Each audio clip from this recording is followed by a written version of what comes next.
T1 picking Vine. We haven't seen it since Masters. Yeah, so the last time we saw them play this, it was against EDG in the lower finals of Masters Bangkok when they got a 13-4 win, looking clean. But that's a long time ago. That's a different meta. That's a slightly different roster even. So it's impossible to know what to expect. I think it has to be a read that they have on RRQ here. That's the only reason to me it would make sense, because they've been banning this map. They even first banned this map against Boom. So I'm very curious, or maybe this is a whole ploy. Maybe they're just planning to flip their map vetoes heading into the playoffs. I mean, I've seen it happen before, and it can be very effective, because I think RRQ will be surprised by this.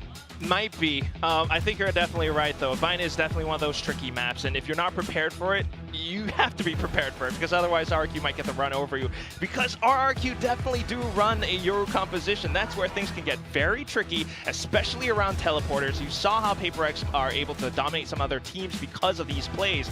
And RRQ, they do run a pretty spicy or unique composition when it comes to a map like this. However, that said, RRQ did suffer a loss against DRX in the most recent weeks, but we'll head into the Age of Composition to talk it through. I mean, yep, you see the Euro right there. Yeah, RRQ sticking with what they ran before. I love this composition. It's so exec heavy. There's so much cool stuff. But over on the side of T1, they are sticking with that KO. So Stax was playing that last time we saw them, but now they have a Gecko on the side of Izu. This is the first time we're not seeing Izu be on that duelist. We're not seeing double duelists come out from them here. So very different. I think the key for this composition is going to be retakes. That's how DRX beat RRQ last time round. So look in that second half for very, very big retakes. Precisely that. It's so util heavy. Brim, Viper, you have a lot of nades on this composition, so RRQ kind of has to watch out.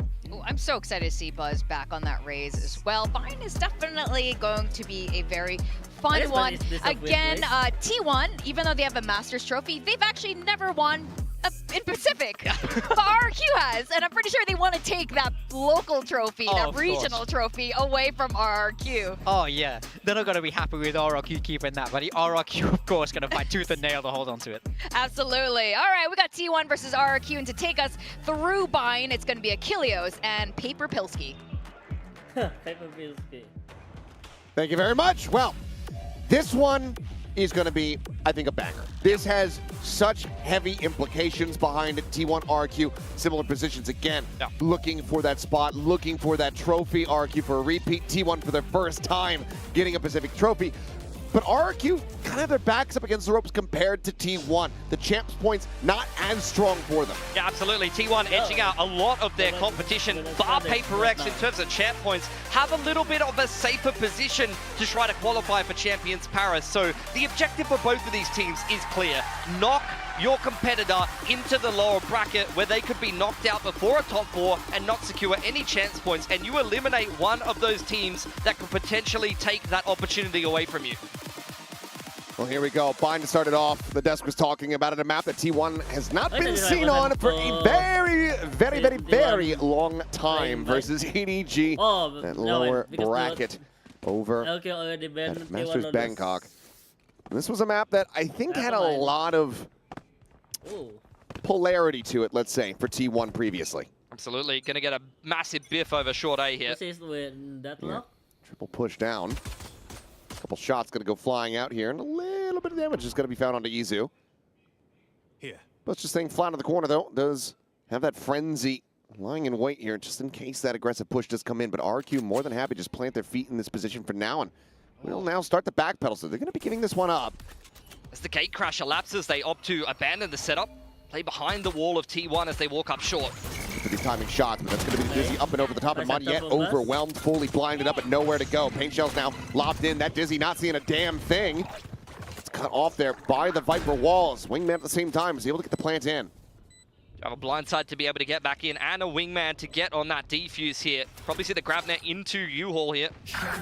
Looking for the timing, because she was about to go out with that grab net, but this ends up getting absolutely destroyed by Meteor from the flank. Jemkin able to peel back one as Buzz will fall, but now he is all alone.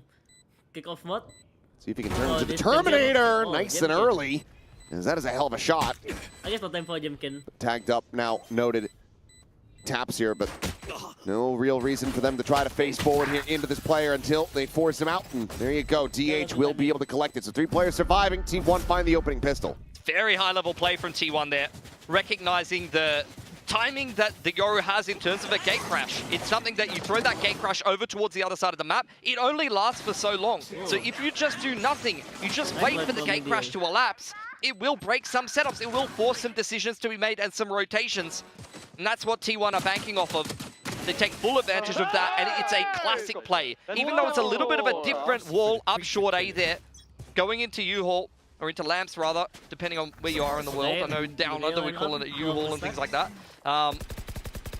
They do just walk up behind the Viper wall and just explode, which is what you're going to see a lot from T1 this game. It's going to be a lot of slower contact, using util as you walk through the map, and then these explosive executes with the KO flashes and the Dizzy.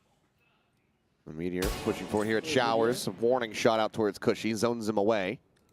Not going to overstay though, not going to play for the orb either. As Jiggle Peak, they still want to just go ahead and confirm that there's no one playing alongside the teleporter. So far, T1 able to scale up just outside of B here, grab the orb at least. Well, they've got a couple options. Seen T1 play this style for a very long time now, even right at the start of the year. You saw KO comps from them on Bind. They had a good run before they even went into kickoff on this map, and their style hasn't changed much since then, really. Oh, no. Still working the map, using this KO to direct the flow of traffic with the flashes. Buzz eating a good amount of damage. Does have a regen shield, so it seems like for now, we'll just go ahead and hold on to the Phantom. We could just pass that one over to Stacks. Paint Shell going to be lobbed into the corner. What? There's the slow. Cushy able to find one. Jimkin on the quick peek, able to find another. These shots on the Marshall, not quite connecting there. Meteor. Egg on his face as well as the Dizzy, and now Xpero finds a shot on the DH, and just like that, this round is at risk of being stolen away as the Wingman will fall. It's a thrifty for RRQ to tie it up 1-1. What a round, and for T1, what a blunder. So T1 are left looking sheepish there. RRQ, they are playing a comp, guys, with so much utility that is effective in the chokes. The Saturate is so underrated. Grabnet, Mosh Pit, Astra Stars gives you a little bit more potential to hold in these chokes. If you find the wrong timings, if you run down the clock too much and don't do your due diligence, working your way through the map and baiting out this utility, you will be punished. And we see that straight away on an eco in round 2. That is going to be a momentum stopper for T1. They're going to be looking to just go ahead and pull off very much the same thing. Damn near full sheriffs here. Aside from DH, who does just hold on to that classic, but it's a rough way to go ahead and kick things off as Buzz gets a headshot through the corner. Stacks at the same time, going to be noted outside of B main. Look, trying to cut some corners, they don't have much to work with. Got to respect it. Sometimes it'll work out. I guess they want to try to. Oh, that has them locked in position now. It's Meteor. Zone back, contained within Showers, and there's the finisher. Jemkin quickly coming up with 2. Saturate going to be lobbed in as well. Izu, nothing really to do here as he's hindered, just staying sat here within this nebula. I don't know how Meteor's made it past the barrier mesh inside bathrooms here. I don't know either, but now he's cleared out. So some noise made. Izu able to find one. Meteor finds another. Yeah, but with that kill coming in, Jemkin can go ahead and look to just bring this round to a finish. Meteor would have to do absolute wonders, as he has been known to do in the past, but this might just be a bridge too far. Mosh there at his feet, able to slide across that one. He can pivot to B if he gets the spike here, but he's going to choose to clear out Lance first. Yeah, the push forward, and Jemkin should be good for it, and he is. A 4K Dimensional Drift already online. RRQ shrugging off T1's attempts at the Thrifty. Early timing for the Dimensional Drift is always a great tool to work with on the defensive side, either to find info, maybe you're playing an off angle, and instead of the gate crash, you're able to rip the Dimensional Drift. You see that with the op at times, or just as a retake tool, especially with the util heavy comp like RRQ has. Dimensional Drift is worth its weight in gold. For T1 now, I mean, this is a team that can get hot and heavy sometimes, despite the experience that they do have. We'll see how they're able to recover from that. Thrifty loss, and yeah, the op is out for Jemkin. Playing quite a passive angle though, just sitting on that B side, expecting faster pacing into hookah, but it's actually straight into bathrooms because T1 are looking to secure the showstopper. Might still yet be rewarded with a potential kill here, Stacks. Oh no, just on the opposite side of that wall. Jemkin Hugs the box, but for now he's not looking to peek. Might just be running the clock down long enough to be able to get himself another 0 point here and maybe try to sell a fake. Portal closed. Off angle for Crazy Guy over on long. Only escape mechanism he has is actually T1 putting up their orb. Very much now out on short. RQ running down the clock and very much limiting the options here, but ooh, the swing out. Great timing from Meteor. He's able to find Crazy Guy. Softens up this B side a bit, but there's still these two remaining players. Goes looking for info because the barrier mesh was broken by DH. Now looking for that push. Xfero setting up a couple smokes here, trying to play both sites. 0.0 hour flying, plays out in front of that one, and he's actually able to double dip for a second kill as Izu gets taken down. Showstopper lobbed in. Jemkin now presence being noted. He's going to slap on the mask, go sprinting forward in the dimensional drift and look to scout out these two remaining players, but Buzz is only down to 47 health. Net in, Cushy desperately trying to find those shots. Eventually we'll be able to spot him, but it's going to be Jemkin there with the shorty to collect. It's Buzz stuck into the corner, turns the flash, spots on a one. He's trying to isolate, divide, and conquer, but he cannot. Eventually they just overwhelm him, run him down. RRQ now moving up 3-1. Sometimes those hero flashes bounce a little weirdly, and Cushy gets full blinded by Jemkin's flash. I mean, that would have been a tilting moment for RRQ if you get flashed by your teammate and Buzz isolates those two one-on-ones. It was a disjointed clutch. I don't know, it's best as they are blaming his Crazy teammate Guy out caught low. on the push straight down long. Great patience being shown by T1. And like I said, that push may look a little outlandish to some, but we did cover the barrier mesh being deposited on A short there from the defense that immediately gets broken by DH, who was still hanging around there. That is the reason, I think, why Crazy Guy goes looking for info. He's assuming that T1 is setting up for this A side execute, and Crazy Guy's looking for information there. Is this Bathroom's take once again for T1, but once again, they only have access to the Sheriff, so not as much punching power in a round like this. Able to get all 5 online. Obviously, this showstopper being used previously. Not available to them to really try to turn the tides here. This push getting ready to come through, and that's Monyet just finding a timing and now getting a saturate, so Izu is just going to be dead to rights, and that's the spike now dropped, stranded inside of the showers. T1 going to be scrambling to see if they can really find any kind of impact at all. 3 players from RRQ stacked up watching that. A little off angle from Crazy Guy here. Monyet looking very comfortable on this agent. There's another one for him. I mean, it has a similar kit to the Neon, really. You know, you have the relay bolt versus the saturate and a lot of movement mechanics, and Neon is something that Monyet has just got a lot of reps on. Yeah. And you've got the dive, very similar to a Tailwind, so there would have been a hell of a flick there, but Meteor does manage to go ahead and put down Jemkin. Monyet, however, likely going to be on the prowl looking for an ace. Yeah, if Crazy Guy doesn't make it there first. Oh, he's just going to throw the op out of the map. Bails it. Oh, well, that could end up costing him. Footsteps are going to be heard. Rotating back around Crazy Guy. Does he just take it? Yes, he does. So Monyet not going to be getting an ace here, at least not in this round. T1 not going to be getting a second round win.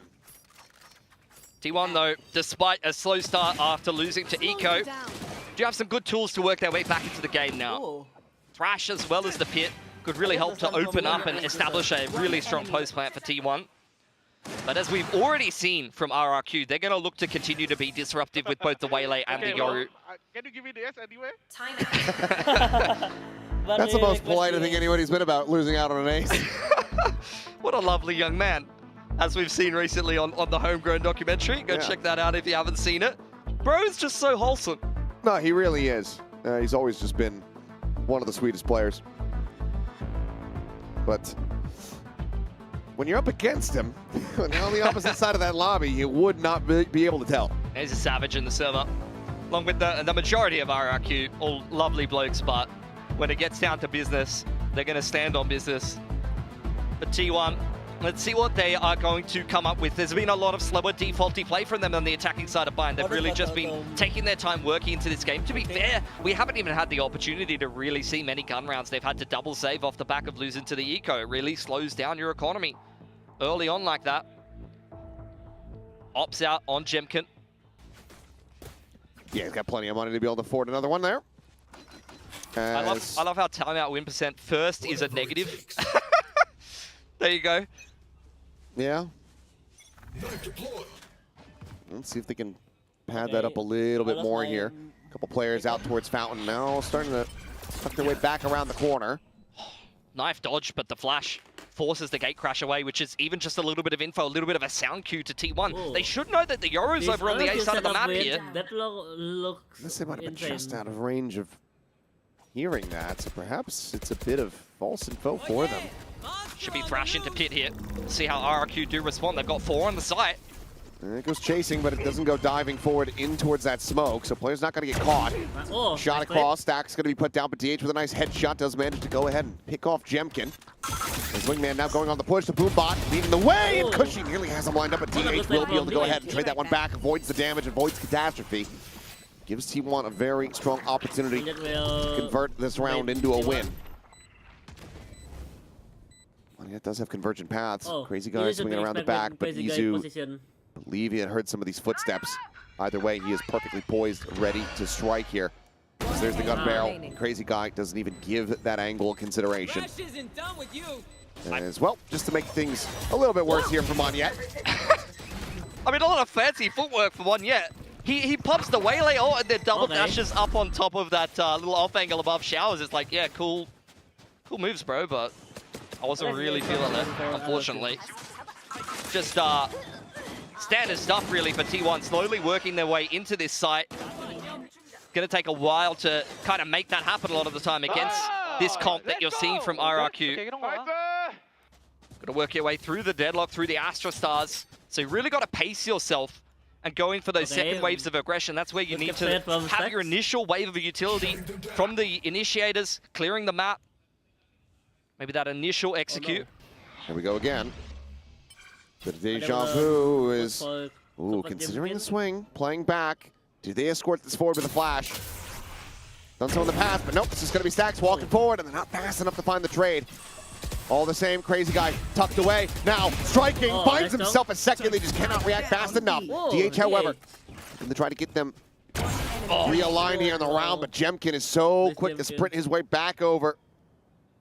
Finds a shot before Meteor's ready for it. Now DH would have to be an ace clutch. Launching smoke. So the smoke. Looks like he's going to try to play this a little bit more aggressively. And Jemkin gets a sense of it. Very well read here from RRQ, maintaining a very strong lead. Jemkin is just a master of playing these deep off angles. You saw it from RRQ when Ascent came back into the map pool and they were running Yoru on that map. You'd see this man walk down mid on defense on Ascent all the way to tiles and just sit there waiting for someone to peek top mid or jump spot. He loves just walking with an op onto the deepest line possible. And then you just see him so switched on, diving in and out of that spawn smoke and even being ready for the wrap. When Jemkin's locked in, RRQ is going to be very hard to beat. And there's a reason why he was rated as one of the best players, if not the best player going into Masters Toronto. Was that able to be lived up to? No. The performances from RRQ were significantly lacking for their first time on an international stage. But it's moments like this, it's games like this that he has been having on this lead up into the playoffs and other players themselves. There's smokes. That just go to show how much of a demon this guy can absolutely be. Meteor now spotted. I mean, he's just completely walled in. He's absolutely screwed. Should just be a matter of time, but Cushy doesn't want to overstay. Surely you just TP out. He's sticking around. I mean, he's wanting them to go fishing and actually really try to force that kill, maybe potentially try to punish someone before he TPs out. And actually, the rest of T1 is going to meet up with him. Stacks has already got a foothold outside of Hookah here. But you see Monyet on an information play. He's already cleared out all the bathrooms. That's going to allow the rotation to come back across from Crazy Guy. And he's bringing a big ult with him. In fact, 4 big ults here for RRQ. Still walled in. Good at TP. Jemkin does pull off the angle there just as the push comes in. But Buzz is unable to find that kill. Jemkin doing damn well. Go ahead and clean that one up. Now a 2v3 and Meteor going to be committing in here with the Viper's Pit. That's off the defender side axis. The plant gets ready to come through within the tube, and Meteor striking first is able to find Crazy Guy. Pulls back over towards elbow side. Sparrow, but spotted, and Meteor, has him absolutely outdone, and now falls to Monyet. Oh no. Push forward and Stacks. Johnny on the spot, exactly where he needs to be. They find the kill. T1 find themselves a third round win. Couldn't have had better positioning in that pit. And I think Meteor has started to really pick up pace now once again for T1. To be honest, I felt like stage 1, he was a little bit overrated, if anything. At times in this year, he's been a little bit overrated compared to what his peak was last year. But now you're starting to see him put together some of these XVXs have some better positioning, come up with some of these clutch rounds that you've seen from him in the past. And that's where I think T1 is going to have a lot more stealing and get a lot scarier if he's able to get back into that old form. Okay, Kose holding. Another showstopper cycled up here for V-side Buzz. lonely. Does have the outlaw in hand, and they'll work on 2 of the players, at least for a body shot. Cushy just around the corner, being one of them. Kose prepare the stun. Just has the spot, and it's a headshot. Just go ahead and seal the deal. So even if he had the full armor, would have absolutely still been left on the floor. Meteor swinging back right as the wall gets ready to fall. What? Oh, hits a hell of a shot with the Nice Phantom there. headshot. Right on the Jemkin. For media. Clear advantage now here to the side of T1. Monyet wants to try it again here. Already seen Jemkin get punished in a similar position, but now the rotation's starting to settle for T1. Meteor's been dropped off on the lurk. Aggression into Bars. Crazy Guy's only got a Spectre. Oh no. Meteor, does he read? Yep, well, now he has it confirmed. What? Oh my god! The Spectre's been hitting different today. Yeah. Showstopper into an empty side on the other side of the map. Wingman is going to get that plant down. Still a man advantage for T1 here. And they do have an orbital in the post plant. And RRQ are just so far out of position. There's just no way they could even do anything, even if they wanted Never to. mind. Are they saving? Yeah, and given that the economy is going to be in a very bad spot, it is just going to be them going ahead and occupying, squatting inside of the attacker's spawn. Looking to just hold on to these weapons I if guess that should possible. be T1, a good decision to see if they from really send RRQ. people out on the hunt here. Given the DH is the only one remotely say close the- enough, seems unlikely. Eco from. Been a very Kose and positional Jemkin. game so far. Bit of a chess match between both of these teams. Now in the economy. RRQ, no, they have some good ults to play with still. If they could just get a buy up and enough guns into the next round, then they should be on for one. DH could have potentially seen Crazy Guy on the jiggle there, but as things elapse, we will have 7 survive in the server. Still ults to play with on both sides. I don't know. SAWORK will. You have the KO ult as well as the orbital. Good opener from Buzz. Well aware that there's been a solo player kind of jump spotting there. Someone to find over on that side of the map. This is a bit unlucky for Meteor, honestly. I feel like the Phantom spray goes a little wayward. He thought he had it dead to rights.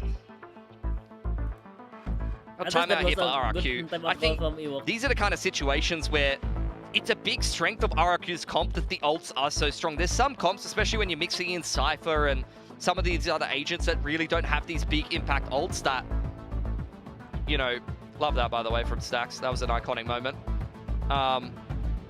That you don't really rely on them, but I think you can really take timeouts on these defensive sides. You can trust like Dimensional Drift into Cosmic Divide and these kind of tools to be able to successfully complete retakes, as long as you're organized to be able to pull them off.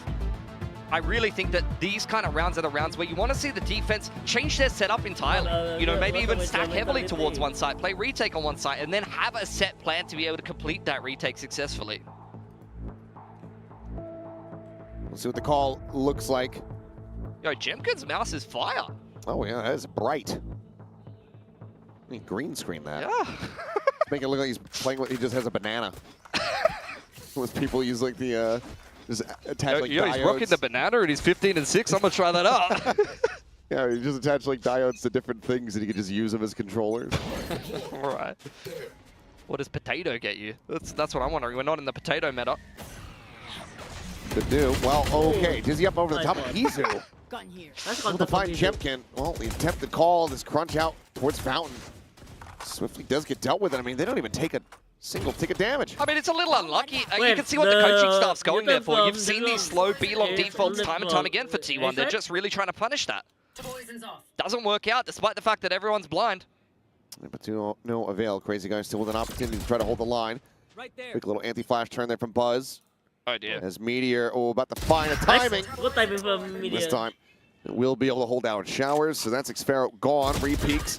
Spots out Monyet. Looks to try to zone him back. And yep, it's going to have to be a quick refract at the same time. Crazy Guy does manage to find 2. Buzz, Izu dead on the entry here.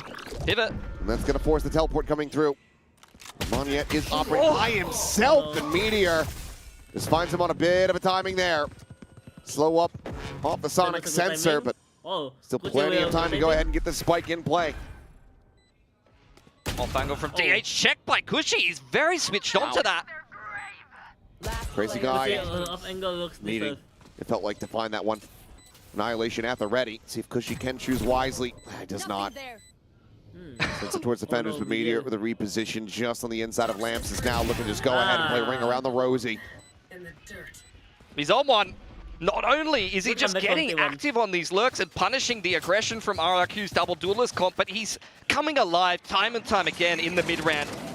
This is exactly what you want to be seeing from Meteor. It's been a while since I've seen a game like this from him. Yeah, feels like it has been quite some time. But right now, here on this map, he is looking in prime form. Climbing the standings. He's just one kill away from tying things up alongside Jemkin, who is off to an absolute heater. Yeah, not only that, but RRQ, they got that eco win and they got so much economy and ults behind that. So the fact that T1's been able to work their way back into this game is honestly very impressive. Really speaks to just how solid their attacking side is on this map, really. Bit of damage on the crazy guy. Triple stack here from RRQ. Toxins going up. Oh no. There's Meteor. Good luck for Meteor. Quick clearing here on the showers. There's the jumping. Oh, he legged him. Oh! And that sets up for a very easy spray down on the ghost. Monyet is trying to close the gap, but that was unlucky. His wings had already been clipped. I think it's pretty well established that we should probably stop walking at Meteor every round. That seems to not be working at the moment. Yeah, I think playing the runaway strategy might be the call. Spike planted. I respect them for trying to isolate that lurk, but it's just not working out. You're trying to find a player of Meteor's caliber. Well, they're trying to get into position to try to just go down to the spike here, it would seem. Buzz maybe with an opportunity to get the jump on Crazy Guy there at Heaven. Stacks checking out around the back. Nothing noted there, but oh, nope, never mind. Crazy Guy with a very nice shot, and Jimkin with one as well. Time is already gone, though. Yeah. This Crazy Guy quickly kills one or two. Nothing spotted out of the Dizzy. Izu with a very nice shot. For DH doing very much the same. We'll go ahead and secure the exit as T1 secure a 6th round win, looking for a 7-5 scoreline lead. One off the pit here. Meteor just keeps walking up bathrooms. He might be able to get access to that. Thrash and Orbital could really help one of these side executes. Back in a flash. How long has Jemkin been holding onto this dimensional drift? I feel like I have barely seen him use them very effectively. We use the one. How long he's built up the second eye, it's hard to say. Ops back out for him. I almost would prefer them to throw that to Monya and then have some more setups designed around the Yoru flash. But not going to be the case this time. Looking for Meteor yet again here. But it's going to be the Thrash to try to guide it forward. Ooh. That's him making his quick little exit, and that allows for Meteor to scale. What? They got the nugget. I don't know. Either way, Orbital start getting called out. She's going to get cooked to bits as DH finds that kill, but at the same time, he's able to take down Monyet. Jemkin spotting out the heads here, but he doesn't have the opportunity to really take the shot.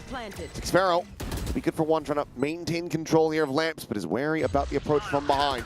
As Meteor is sliding forward, and he's collecting. Finds himself 2 more kills. And Jemkin, yep, the dimensional drift comes into play, but there's nothing really more to be done. Fragment has him zoned back. It's the last round of the half, Meteor. You could just throw the pit in his face if you really want to. Jemkin again. Jemkin against everyone. Jemkin just throwing the kitchen sink at them, but he's running into such a huge crossfire. T1, what a recovery. They get ecoed in the second round. I was like, oh, we're going to go on tilt here. Are we going to get a little bit worried for T1, especially in an opening playoff bracket game like this? They are showing their class. They are showing their experience. They brush it off like it's nothing. And they dominate RRQ in the, like, what was that, the last 7 or 8 rounds and a half. Really did not feel very close at all. No, absolutely not. Well, RRQ now going to have their work cut out for them, granted. You're playing this double dive. You're about to shift over onto the attacking side. They had been cooking. The last time I saw this comp against DRX, it was entertaining. It was exciting. They have all these 6 set plays. That game really went down to the wire, though, so T1 would have had footage on that. They're going to know what RRQ is going to be running against them, and to be honest, they have even a little bit of a blueprint for how to beat that, because DRX did a very good job of just playing hands-off, playing very high percentage positions, and just letting RRQ throw everything into the site and then playing the retake from there. I think that's fair. That was very surprising. They might have been seeded dead last in most people's expectations, or one of the lower teams for sure going into that event. Yeah, I think that it's hard to contend with that. So I feel like this is a stacked hand against RRQ. To be fair, I was very surprised that RRQ did win from the lower bracket against Gen G of all teams in stage 1. That was also very surprising for me.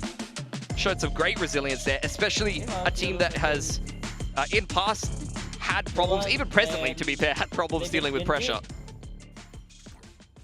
They still have a chance to At one point, Jemkin, from what I can remember, was 15-3, now 16-9. T1 were doing an incredible job of nullifying him from the attacker side. We'll see if they're going to still be able to do that. You did good. Now from the defense. Is he going to spot out the jump spot? We'll see where it gets used on the next wave. Short aggression.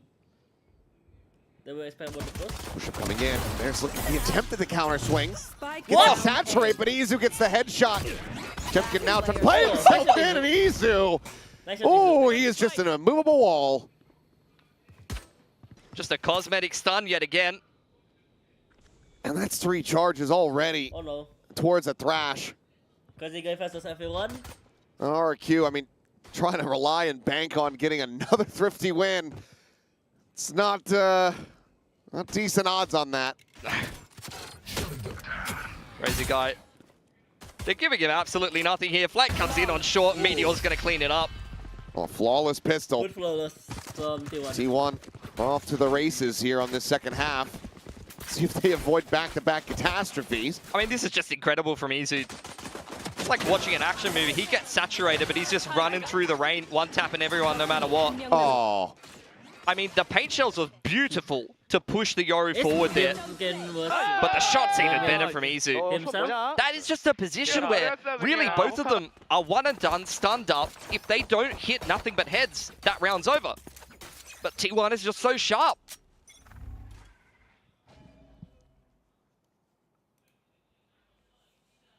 Well, as per usual, full classics here for the side of RRQ. You're anticipating this pressure, and as the pop flash goes through, it's going to be a fight there on the floor.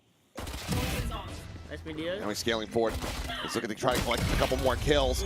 Refract back. Crazy guy losing his life. That's just a headshot after headshot onto these players. He's getting absolutely torn to pieces. Sparrow outlast one. DH quickly deals with him, and it's damn near flawless. And this time T1 win out the anti-eco. Very nicely done. Meteor's 21-8, man. He just continues to play with confidence. You can tell he's feeling himself. He was not letting anyone into hookah there. Against RRQ. Drops the orb with the snake bite behind it, and then opts to go forward and fight them in the choke. Either you've got to come through me into the B site, or I'm about to have a pit in the first gun round.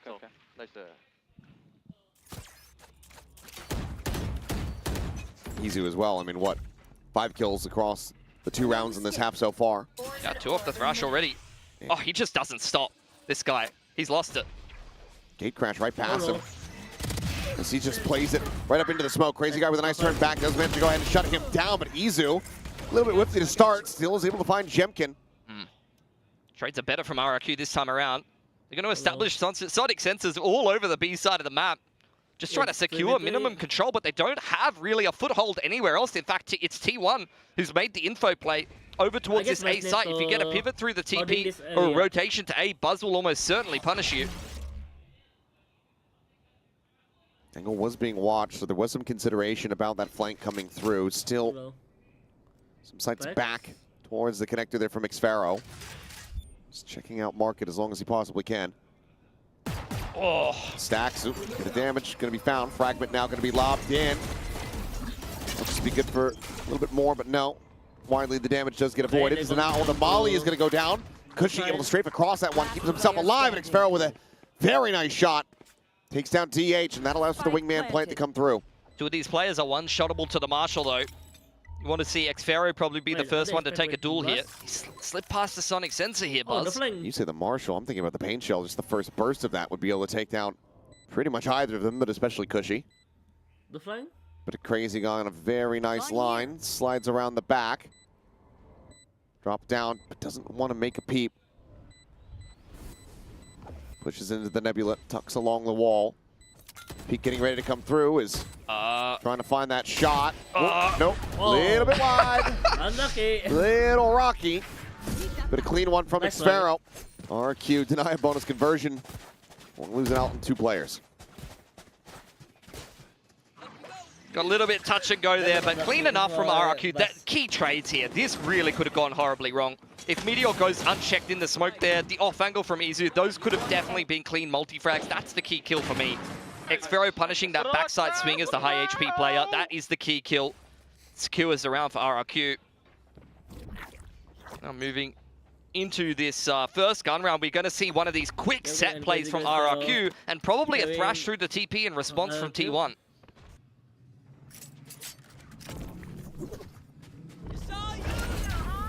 Thrash off the teleporter. Just the clone that it's all going to see. It's a clone. Can be recovered, but you do have this late lurk from Xfero starting to scale his way forward here at B. What a good look Disengaged from RRQ. They want nothing to do with that TP play. I'm not sure if Izu... Yeah, Izu didn't pick up that thrash. You can see RRQ are just camping it. They do not want to let T1 have access to that ult. So the trap play has been completely denied from RRQ. But where to from here? Because this is burning a lot of time off the clock now. Minute remaining. It seems like this A site's still going to be the intended resting place of the spike. Starting to push their way forward. Monyet just about ready to hit the go button. Meteor tucks up into the smoke. Fragment from his teammate. Just eating that damage. The Stack's able to follow up with the wingman. Oh, it's given up the game. Being said, he still managed to survive. 3 HP remaining on him. Wait, it's Pain Shell's still there from Buzz. Will slow down this push in combination with the Mosh. It's very hard for RRQ to get this B-side exec off cleanly. Boombob going to be sent. Now they got a Molly layered in front of that one. It's going to be a ton of damage suffered here as Cushy ends up falling low. Does he out over the top? And Buzz quickly collecting 2 kills. Crazy Guy able to trade the one back. DH getting the spot, seeing the weapon swap up and over the top. And then DH has the headshot. Crazy Guy forward there into the nebula. Does manage to find it, but he now has to now get this spike planted. Slowly creeping around the back. Is Stacks now striking. T1 will hit double digits. A chaotic round, several casualties. They still continue to march towards a win here on Bind. Even though Meteor doesn't get many kills there, he just continues to play in these chokes, which against this very exec-heavy style that you're seeing from RRQ, it's kind of actually the opposite approach of what you saw from DRX against RRQ. DRX's approach to this style was, you're going to use all of your util getting into the site, and we're going to just play things by the numbers and punish you on the retakes, having more util coming back on in. T1, it's kind of the opposite. They want to play up in these chokes, and as you're using the util to get out onto the site, they want to try to stop you from scaling into the site and cut you down before you're actually able to get that clean execution off that you're looking for. Should be a quick thrash through Hookah here and a fast B execute from RRQ. Oh no. Are sending that Jemkin just sprinting in after it. Izu at the same time. Tucked away! And mowing them down! Nice swing from Izu. Xfero just sat here waiting, hoping that that regen shield gets topped back up, but as he pushes out the Mosh, shoving him forward, it is right into the sights of Izu, who continues to be absolutely deadly. It's exactly the same thing again. They're just stopping them in the chokes before they can even get themselves into a position to exec from. It's working time and time again for T1. Meteor's got the whole A side of the map up on short there. This round should just be over. Dizzy shows that there's still that presence. Buzz holding forward. Flash is going to be good to go ahead and allow for the 1 kill. Now it's 0 point Molly thrown here at their feet. Oh, Knocking them off. His teleporter will be taken. Meteor now getting back. Do they anticipate him though from this angle over here at short? I guess that was a good call from Crazy Guy. Man goes forward to try to get the plant, but Meteor's got eyes on that, and he's able to interrupt. Spike recovered. Left on the floor. Crazy Guy now having to do it all. A 1v3. These T1 players, they are showing restraint. Not peeking until they hear a tap. F angle. 10 seconds left. The wingman now goes out. DH. He's got the timing. T1 playing it immaculately. That was nice from Continue to lock RQ out. Remember to talk to each other out there. Absolutely nothing to do there for Crazy Guy. To be fair, he's been one of the more reliable players for RRQ so far this game. He's been very good at getting these trades. been one of the better fraggers as well, where usually at times he can be one of the more statistically weak players on the team, which is not really anything about his individual skill. I think it's more about the RRQ system. Even Estrella, I think, was one of the weaker fraggers when he was IGLing them and naturally playing those E-net roles. But man, this game plan for T1 has been absolutely lights out. It's very clear what their approach is. They've already seen all of the footage of what RRQ want to be doing on both defense and attack because they had to play more than 24 rounds against ERX with this style already. And this is where T1, people question the game planning, people question the coaching staff at times. This is a perfect example of them absolutely nailing it. They are destroying RRQ on a macro basis. A 5-round lead. Still with a timeout behind, RRQ sending their last one out into the ether, desperately hoping to try to run this one back. The T1 faithful at the moment being very well rewarded.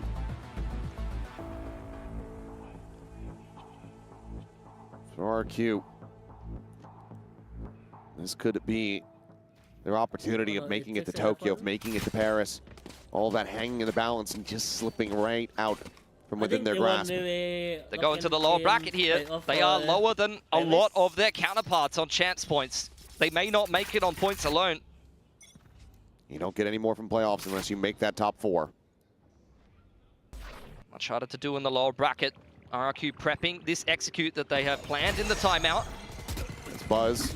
Oh, I was going to say, he's up and over the top. Doesn't find the first kill. That goes to Stack. Same time, Showstopper going to be lobbed in. He'll give his life to the cause. This crazy guy does get taken down. Monyet trying to chase forward, but he just doesn't have the HP. So even with the hinder, DH is able to hold his own.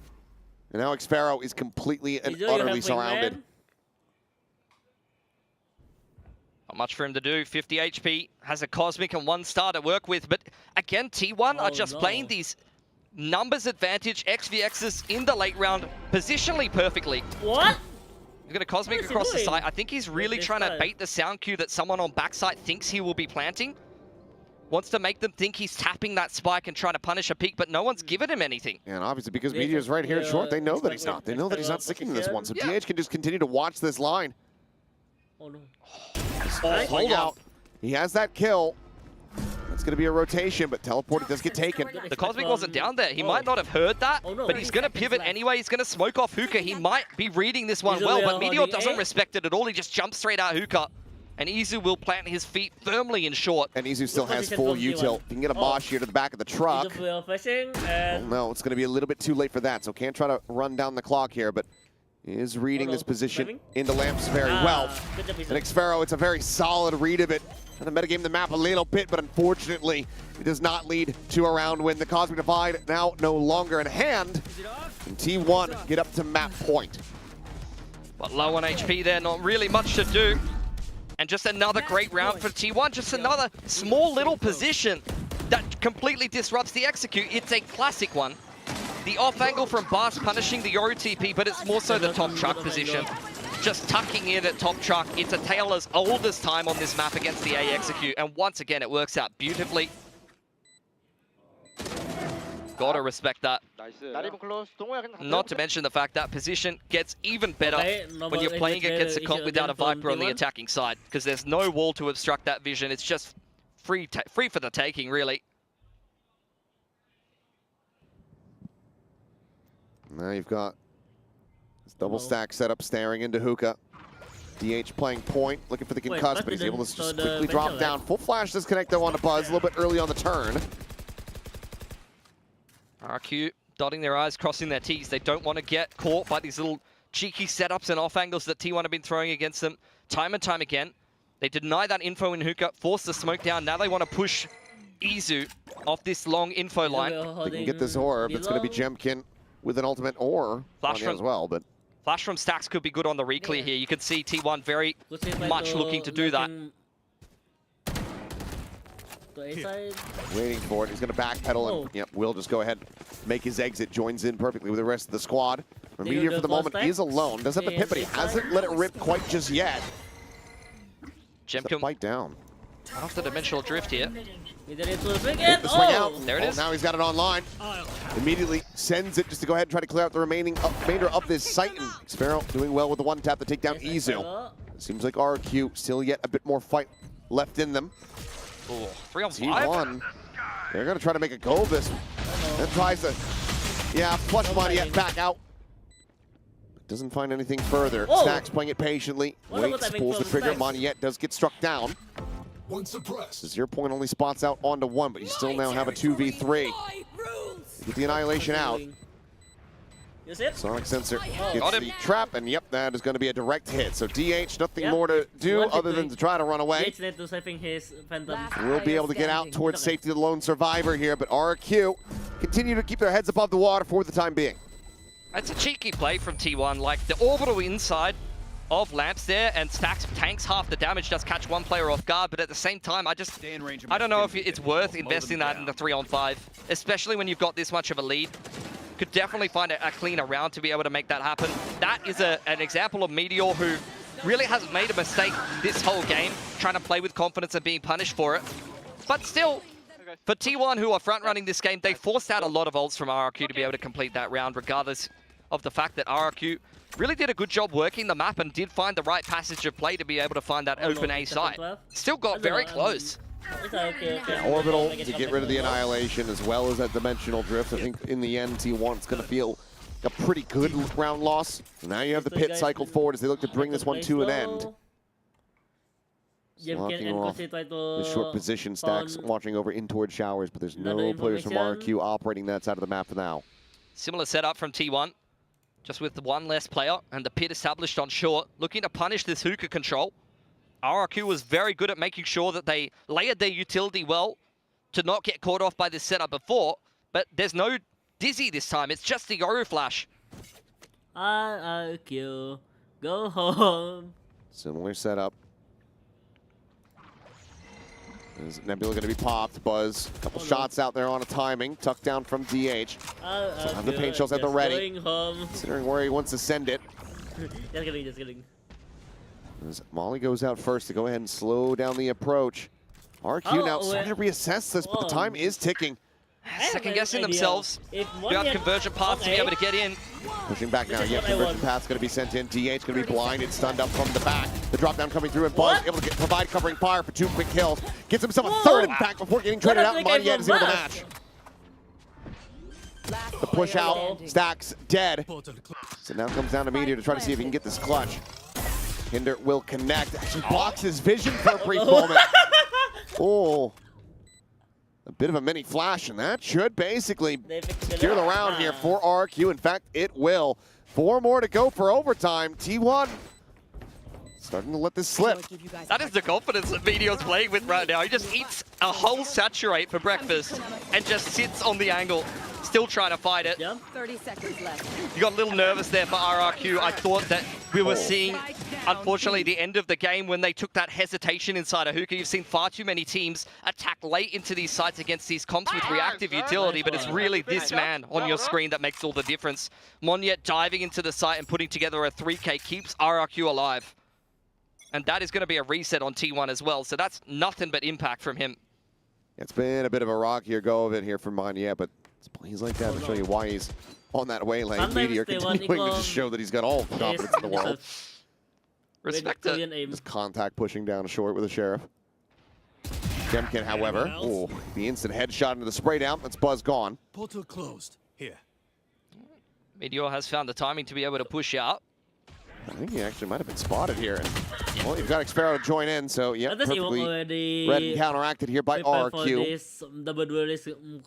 Like a pretty clean anti-eco. And from this point, look, only 3 rounds need to be put together to try to scrape this one into OT.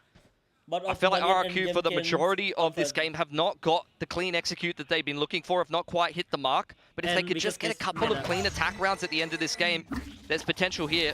There's my buddy.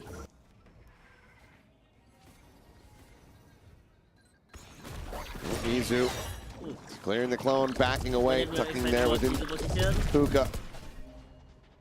Spike now ready to be planted. We'll see if they're able to find any value here. Xfero falls down to 5, but kill not found quite just yet. Barrier on spawn. Only so many angles they have to watch now. 1 enemy remaining. And that's one of them. So DH just going to stay tucked here for the moment, see if he can find anything perhaps on the exits. Sprinting forward into the spike explosion. RRQ They're going to make a very serious go of this. Xpharaoh now going to have the Cosmic Divide online. That Thrash not needing to be used. 2 ultimates to work with here. They have the tools. Clearly, they're coming online as well. They look to try to run this into overtime. The Flawless helps bolster the economy even further. Yeah, I think the shoe's really on the other foot now. Now you're getting Meteor pushing a lot on the defensive side and being punished, which he was fantastic at doing when T1 were on attack. We'll see if he continues to play like that. For RRQ, a couple of great ults to be able to complete this attacking side of round, but the main thing they need to consider is that T1 is one off of the showstopper. So we need to really consider orb control here, especially now that the coaches are getting involved. It's something that they will 100% be looking at and be potentially playing around. A timeout for T1. Only have the KO ult to be able to complete a retake here. So we'll see how they want to be doing that. Haven't seen too many of these KO flash plays either. Only the one to kind of re-clear long. Could see an early peek out Hookah, for example, with a flash in from the B side to try to disrupt this pacing of RRQ, which, to be fair, has been a little bit slower. So they're going to have to choose the right timing in the round. Also haven't seen T1 whip out the op yet. Yeah, it has basically, been avoided more martial play from Buzz than anything else. Of course, the Outlaw was there for a little bit, but yeah, it's been a bit quiet on the sniper front here for T1. Yeah, especially from Buzz, who has some of the highest Outlaw and op kills in the competition. To be fair, a lot of that comes on the chamber. Well, asking he shall receive. The operator is going to be there in his hand now. Yeah, has the showstopper, so this could be a recipe for success. You get that first op kill, and if they try to chase you down, then they're going to get a face full of a rocket. Okay. This is looks like a random flash for Stacks, but really all he's doing is trying to unsettle RRQ, make them think that there might be a heavy setup towards bathrooms, whereas T1 are really just playing from backside this round. RRQ would have to not only use a lot of utility, but also make a lot of sound, making their way back into bathrooms from that point in the round, which they're not really going to fall for. I don't think that they just sat here saying like, no, Meteor, he will push. Legit. Legit. They are thinking that. Here's the Cosmic and the full execute in. And with T1 tucked backside, I mean, Meteor's already playing in front of that. Yeah, flash to try. Delay now, getting escorted forward, then all commands. Trying to see what they can get done here. DH slips forward into this smoke. Does that go red? Oh, man, the push forward. That's Crazy Guy dead on the floor. Molly now out. Just further buy some time. The Cosmic Divide expiring. Critical fight happening here at Hookah, and it's one that Izu wins. 3v5 now for RRQ to continue to try to run this one back. Otherwise, T1, it's looking like that timeout conversion number is going to continue to advance forward. Meteor finds one yet. Saturation out here on the DH. Grabnet as well, but those both get cleared. He sets up the stim beacon. Spike allowed to get planted, but the flash into the swing, into the spray down. They'll have to break the barrier mesh, but that is plenty easy. 13-9, T1. They bust out the bind for the longest time in a while, and it still looks good. 100%. Just had such a good game plan against RRQ. Have already showed so much of their bind against DRX. This was a T1 coaching staff and IGLing diff. Great prep coming into this map of bind up against RRQ. And they're just looking better and better as we see them go throughout this season. Had a little bit of a slip up against Talon, but even that Corrode map, I was feeling they were working their way back into it. I think T1, when they have a good read, and particularly when Meteor is playing like this, they're going to look scarier and scarier. But RRQ not out yet. No, they certainly are not. They're going to have their map pick of Haven coming up next, but still not really feeling like you're out of the woods with that pick at all. T1 have been very proficient at that map in the past. And they've played a little bit of ISO Yoru on that map. I don't know if anyone's seen that comp before. Look, T1, well familiar with Haven. In fact, I think it was even picked into them by DFM. Let me playing TDM first before we return to the next map. This is only for my warm-up.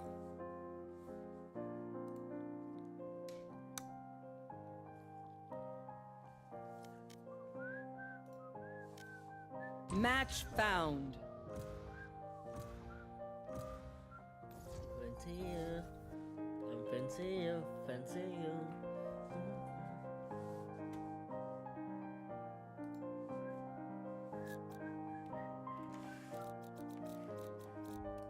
What are they playing? Really? I don't try. I do. After watching Talon against Longsim match and melihat gameplay.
Oh no.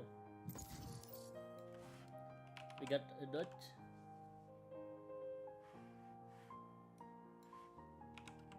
Match found.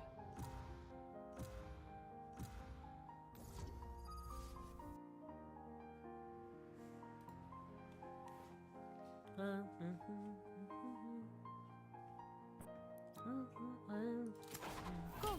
Let's go. Damn, this song looks confident to me.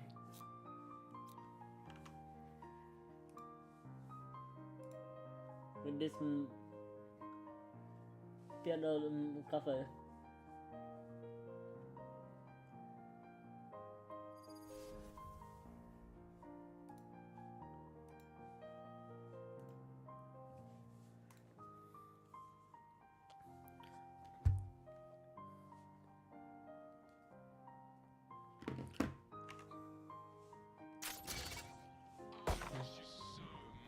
Oh no, let's look at my higher FPS.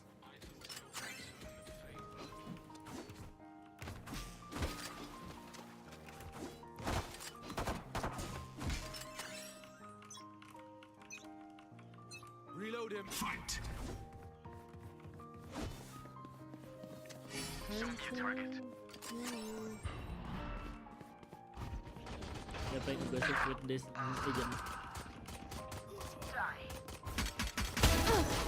Oh, unlucky about my death.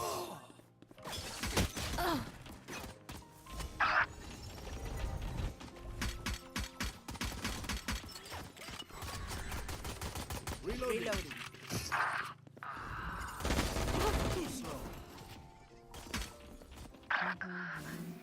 Ultimate orb spawning.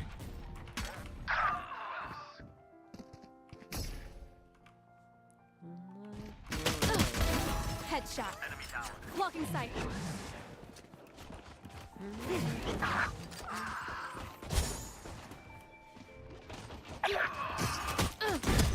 Oh, unlucky. That was unlucky. New stage in 10. What? This chamber doesn't miss the shoot. So long. Stage 2. No, no, oh, nice. Reloading. 1, 2, 3, let's go.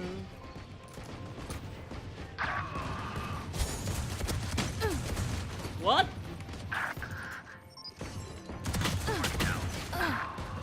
Okay, I need to calm down with this sheriff. Kill.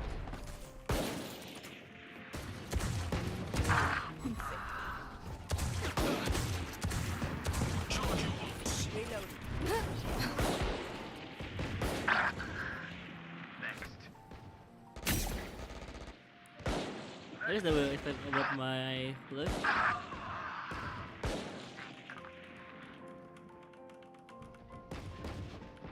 Okay, someone has been here.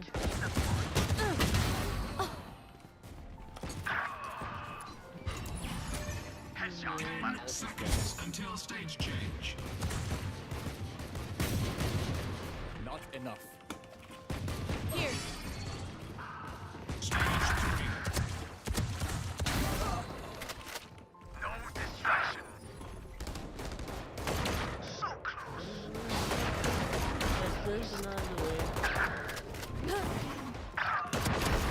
Ah! Whoopsie! But still my edge.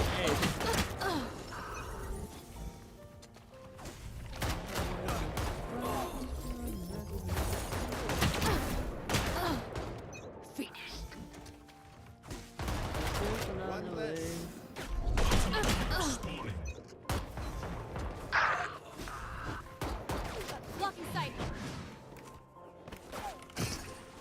Still in sight. Bye. You want to play? Let's play. Oh no. Ada apa itu? Night night. Ah. You lose. 10 seconds until stage change. 4. Show me a try. Final stage.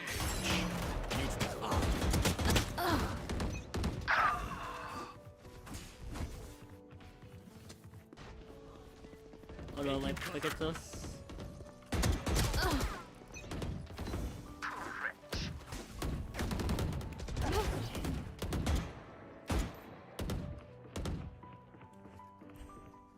Okay.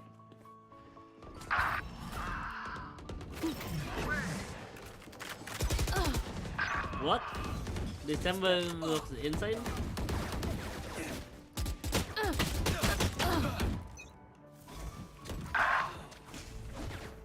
Blocking sight.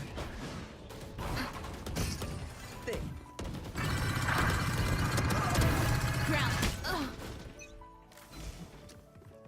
Reloading.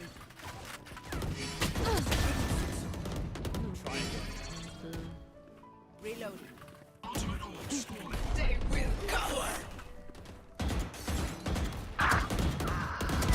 Yikes.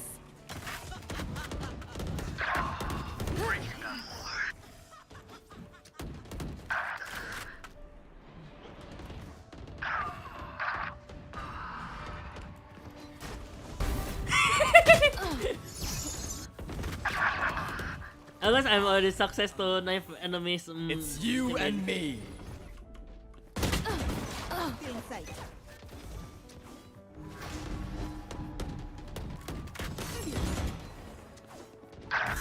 My ult's ready. Remaining. What's this?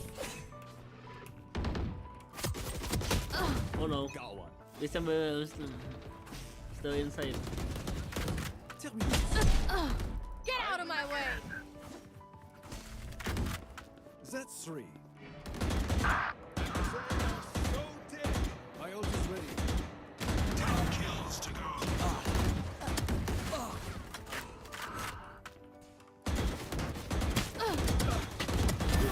Stay down. You're finished. My ult is ready. Having baby. What? Kills remaining.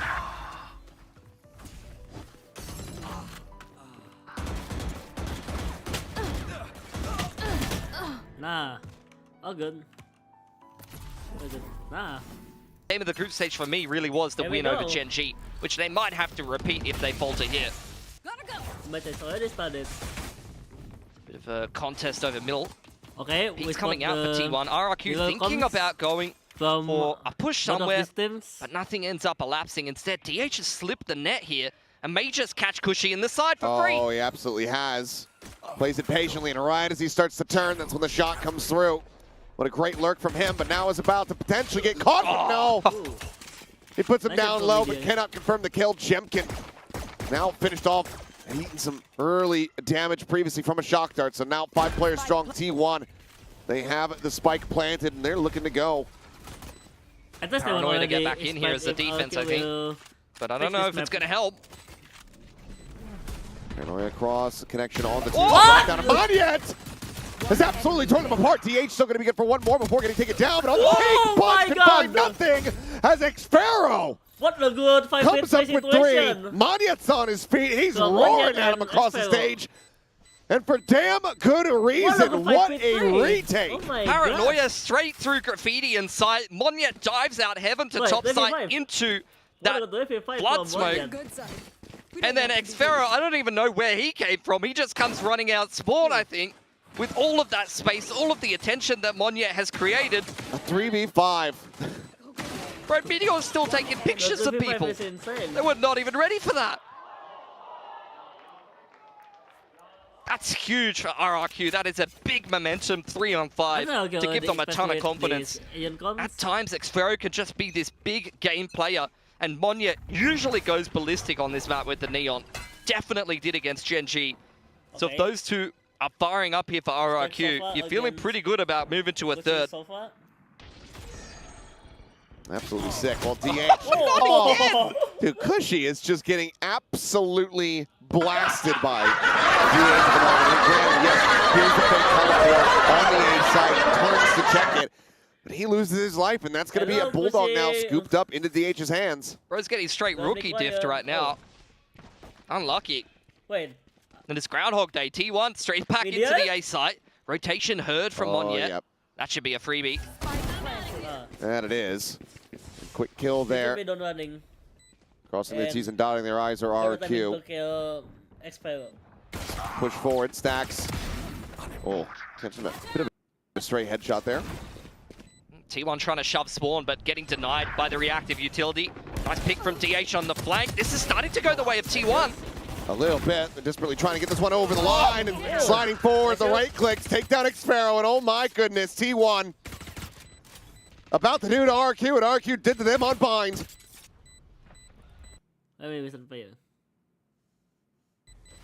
As it's already over. Crazy guy is trying to rotate out. But DH is everywhere he needs to be. A 3K from the rookie. A tied up score, 1-1. It's unreasonable how good this guy has been coming into T1 from the academy team. But if you're, I think if you're Cushy here, you're on perma tilt this map. I don't think you can mentally recover from that. This dude has completely read you and outpositioned you to win the opening duel and crack the entire map open because the Sova is often the solo player on that A side of the map. So once your Sova goes down, everything crumbles from there. They are fighting. Let's go. Cover going out. Let's go. They are fighting. Cheer to the crowd there from Buzz. There's got to be a damn good feeling. RRQ playing hands off. Walk down mid into grass, all picked up there by Buzz. Nice pick from Izu to start things off. Finding Crazy Guy there at backside of C. Izu just bounding around, making plenty of noise here. Just keeping interest outside of garage. Meteor scaling, spotting. Not connecting. Monyet still healthy, alive and well. We're seeing the Cypher there. Doesn't really tell you much as the defense, who are looking to crunch grass, but too late to catch Meteor. And in the meantime, T1 will walk straight into the C site. Completely dry contact, not a single sound cue, but through process of elimination, RRQ know what's up. Can you do anything about it? That's going to be the greater question, but Jimkin does find a nice little timing there on a stacks. Takes him down, Izu. Dispatches Monyet. Minor damage suffered, but still not going to be vulnerable to Sheriff body shot quite just yet.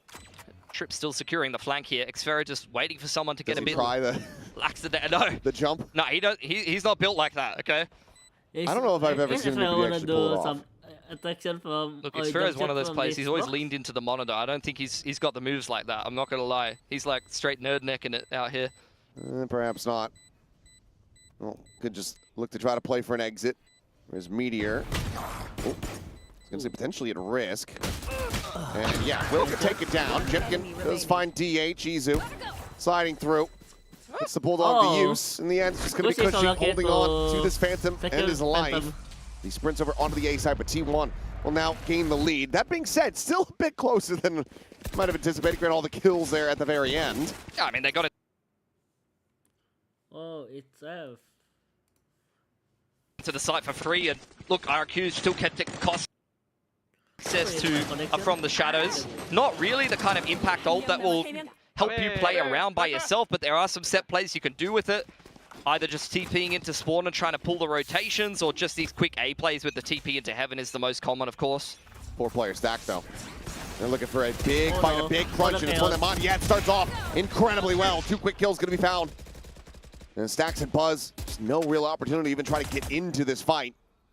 And all they find at the end of it all is a bit of damage on the Jemkin as he falls to 44. This is where T1 looking to activate in the mid-round. Meteor trying to catch a timing. Straight up C long, Buzz on front B here. Doesn't force his way in, but forces Jemkin back. Trip now going to be spotted here from Meteor. Just trying to duck underneath that one, but Xfero goes ahead and gets the ping reveal here off the neural depth. Xfero's got some dirty trips, man. Oh, yeah. We saw him trying to get it set up. Look, what is that? What is that? Pretty nasty. Well, there's a spot out. Buzz going to be taken down now. It is all down to Stacks to see if he can do anything at all here. Otherwise, RQ in flawless fashion will tie things up at 2-2. It's exactly what they needed, especially after the slip up versus Eco. Stacks seeing if anyone's going to give him anything at all, try to keep things a little costly, but looking at the economy of T1, even if he just saves the Phantom here and doesn't feed an extra ult orb, yeah, I guess that's totally fine. T1 will just run it back in round number 5. Well, that is exactly what he's going to try to do, as we have 20 more seconds to go ahead and wait out, but yeah. Put that trip in your books, boys. That one's disgusting. I was watching Xfero run around in freestyle before this game started. He's got all kinds of little filthy trips, man, that I've never even seen before. Well, sometimes you just gotta sit there in a custom lobby, just run around with a trip in your hand and see what the hell you can stick it to. Yeah, look. Some people don't believe in that. There are some players out there like, nah, I don't know if I want to do server time. What if I just play ranked? Well, not going to learn everything from that. Really good first shot from Money. Yeah, that win in lobby is really going to settle things for RRQ. I think they would have been feeling a little bit thrown off balance by those early couple of rounds, but winning in a straightforward round where you're both fighting for a lobby like that really restores the confidence. They're going to do it again. Hands-off approach this time for T1. They instead will run a 3-1-1, looking for a pick. It was a triple peek onto the C site, and trying to grab themselves the orb yet again. That will be Buzz getting his dimensional drift, but RRQ have taken a lobby in the meanwhile. Oh. Meanwhile, a little bit of damage going to be exchanged between the two players here. Line drift suffered though by Izu. Xfero looking to hold them back for the moment. They have so much confidence in Xfero. It didn't budge the rotations at all for RRQ. Even just seeing the Neon top C like that. They're just going to peek this corner unassisted. Well, it's just going to be a jiggle out from Izu. Gets him a good amount of information, but Jemkin playing forward here behind the box. Is able to find one, and he gets out. Just teleports right back down into sewers. Fight on front B could change things as Buzz pushes them off the line. RRQ will concede the space with the numbers advantage. Crazy guy holding the paranoia, expecting the pivot into B. Who's next? But instead it's going to be the dimensional drift straight through Garage. Looking for something, anything, but it's just Xfero tucked in the back of the site. That's all he's going to find. Already got Crazy Guy quick on the rotate. Paranoia going to be sent out. Buzz now exiting, but somehow... What a good control from Xfero. Either way, ends up falling to him. Mondiat cleans up Meteor there on the exit of Garage. DH tries to do his damnedest, but only going to be good for one. Stacks with Guardian in hand. Now has his work cut out for him. Pops it over to the Phantom, but just doesn't realistically have the time to make a go of any of this. Clone the lead the way forward. Recon to get the ping out. This is going to be a plant for money in the end. As he gets revealed, the shorty will cut him down. So Diffuse coming through. That's going to be RQ gaining the lead, regaining the lead, I should say, here on Haven. Nice little retake, just playing that one by the numbers. I was just so surprised that you saw T1 with 3 players shove top C there. Xfero sees the Neon, and no one budges an inch from RRQ. They just trust this lobby setup. Must have had a read, must have had a game plan, knowing that T1 likes to go for that reclear after they open with a 1-1-3 and try to look for that C pick, get the orb, especially securing the dimensional drift. Respect to them. They don't panic. They don't over-rotate. They trust Xfero to hold down the site on his own and punish T1 when they try to make their way back to lobby. And timeout now for T1. This has been my big issue for T1 in Pacific really is just how inconsistent their attacking sides are when they're on, and we even saw them on versus DFM on the attacking side of this map. When they're running around full confidence and their game plan is working, they look amazing on attack. But when they're playing these chamber comps or they're playing a little slower or they don't quite have the right read, their attacks don't look good at all. And I think, unfortunately, the start of Haven, outside of that eco, outside of DH catching a couple of timings, has looked more like the latter than the former. Well, certainly a rock here start that they could have anticipated, especially after winning out on that round 2 Thrifty. Coaching staff was likely just breathing a sigh of relief and saying, okay, we should be good to streak this one, but nope. RQ have been very quick to reestablish some control here. Find themselves in the lead at T1. Attempted a Thrifty once again here, this time full share purchase. But outlaw in hand from Jemkin could make this a very one-sided affair. Same start to this round for both teams, really. Less of a commit to the lobby control on Meteor. He's thinking about getting back to that bind form, perhaps. That smoke here for the moment. Shots just flying around Xfero as he frantically goes fishing. Ooh, swing out, Meteor spotting one, challenges in for the fight, and somehow shots avoiding them all, but then Cushy just swings out wide around towards A lobby and is eventually able to find him. Oh, that is a dirty shot from Izu. What a nice shot from He's got his overdrive now. Open sight for the plant and a Hunter's Fury to play the post. It's not undoable, really. You need to get this a hell of a lot closer than that. Honestly, confidence being shown here from RRQ, because with the Hunter's Fury of their own, they don't opt to just go ahead and send that one out there. That wall shot onto Izu. Will bring those hopes widely to conclusion. Lestacks can go on a crazy tear here. He's good. Oh, he's good for these sometimes, but no, the outlaw will close things out. That was very intelligent from RRQ. The drone really flushes him straight into the crosshairs of Jemkin. So they'll complete that retake. Crisis avoided. Even Stacks, when he's having a game like this, he hasn't really done very much. Sometimes just randomly will win a 1v3 on a site like that. Oh, yeah. I mean, he's done that for his entire career, frankly, so. Maybe a little bit less so. I think there was probably a bit more stability in the old Breach era. Yeah, look, Breach, he's a man with no hands. He's got big arms, but no hands sometimes. You're just a bag of util. A lobby contest here from T1 yet again. Less of a commitment to try to hold that down. RRQ switching Jemkin onto the op. Does have the dimensional drift in the back pocket. Could be comboed with the Hunter's Fury later on. Over on the other side of the map, Monya has taken all of this space and info, could tuck himself into Ceylon. Drone will spot out Meteor, but that's not really going to tell you very much. It's like, oh, they took A lobby control, the Cypher's in grass. Well, it's just a day ending in Y, really.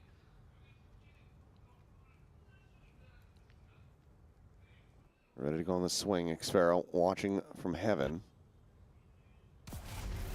He crashed to go forward. Clone will lead the way. Cage pop.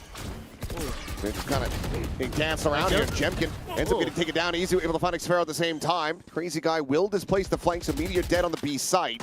Spike planted. Stops him from having any further impact. But Monyet is just strafing forward with no regard to the sewers. Pays the iron price for it. Attempt on the retake here from RRQ. Stack's already playing anti-dart. Ready to shoot that one. Oh no. Last player standing. Well, it's not much. The true anti-dart play is to kill the archer. Kill the Sova. That's true, actually. It's a big brain. That's the kind of experience that having Stacks in your roster will bring you. Mm-hmm. The game gets a lot easier if you just shoot the opponent. Just really not the right tools that RRQ were looking for there. It feels very forced. Jemkin is running through with a shorty out. He does have his dimensional drift, and I'm not sure if he had a gate crash active there, but he was really just looking for a one and done. Xfero's trying to play off of the chaos that he creates, but T1 very easily swat away both of those players. Just make their way into the A site and close out the favorable post plant quite easily from there. Izu able to get in front of the relay bolt there. Similarly with the TP4, but now the Hunter's Fury going out, and that's going to be Buzz taken down. They have a gate crash set up, and Stacks as well does get tagged. That's an immense amount of information as well as value off the ultimate. Drone going through sewer. T1 looking to double peek long, but there's still 3 players on the site here for RRQ. Only the Sova spotted. Paranoia at the ready for Crazy Guy. Meteor trying to draw some attention, but once again, RQ are staying kind of planted here on this site. DH able to trade one more back. Stacks finding Cushy stunned up, takes him down. And now they do get themselves into a 2v2, but he's about to be in a 1v2 because Meteor is still a world away. Dimensional Drift will reveal the fact that Stacks is alone on the side. Meteor needs to go sprinting right now. He's desperately trying to get over there. It's giving him a kiss. Pushed out into the open. Now the Neural Depth tells the story. And Meteor now has to try to clutch this one out. The op is there. He's been revealed. How are you meant to do this? You can't. T1 just end up getting a bit ahead of themselves. They're a bit too far separated, and I don't think that Meteor got the call as to how urgent his presence was needed. I mean, yeah. I don't think he's reading the fact that it's the Yoru on that side of the map. He's well aware that someone is on C, but the gate crash really just kind of cuts any chance of Meteor being able to cut off that rotate out of the round, really. And I mean, to be fair for Stacks, he really doesn't do a lot wrong here. He gets the plant down, and he's got a Yoru basically dry humping him from the Dimensional Drift. You can't really do much about that. You can't. No, you can't. We've all been there. Yeah, the Yoru just running at you.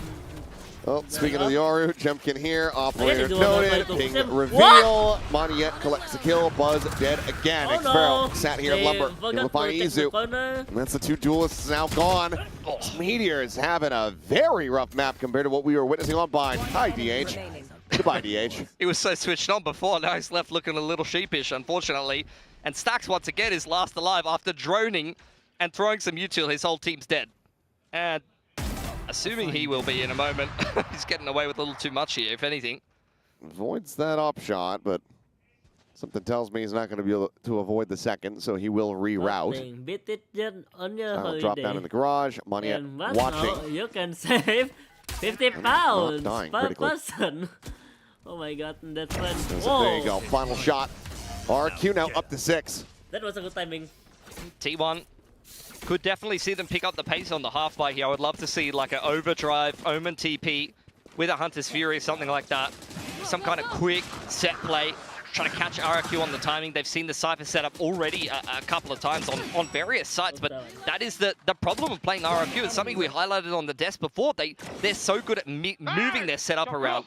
Xferal is never in the same place twice. We've already talked about all his little trips that he has. He's having a fantastic game as well. Oh, yeah. He's making T1's life a nightmare on this attack.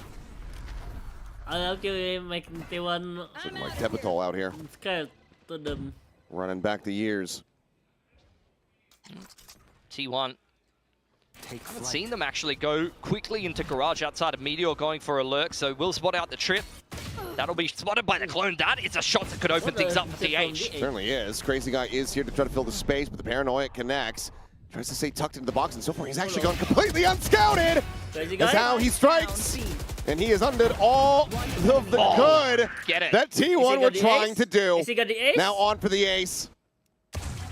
The drone spotting the swing, and he will have it. Crazy Guy with a monstrous round guarantees RQ a lead at the half.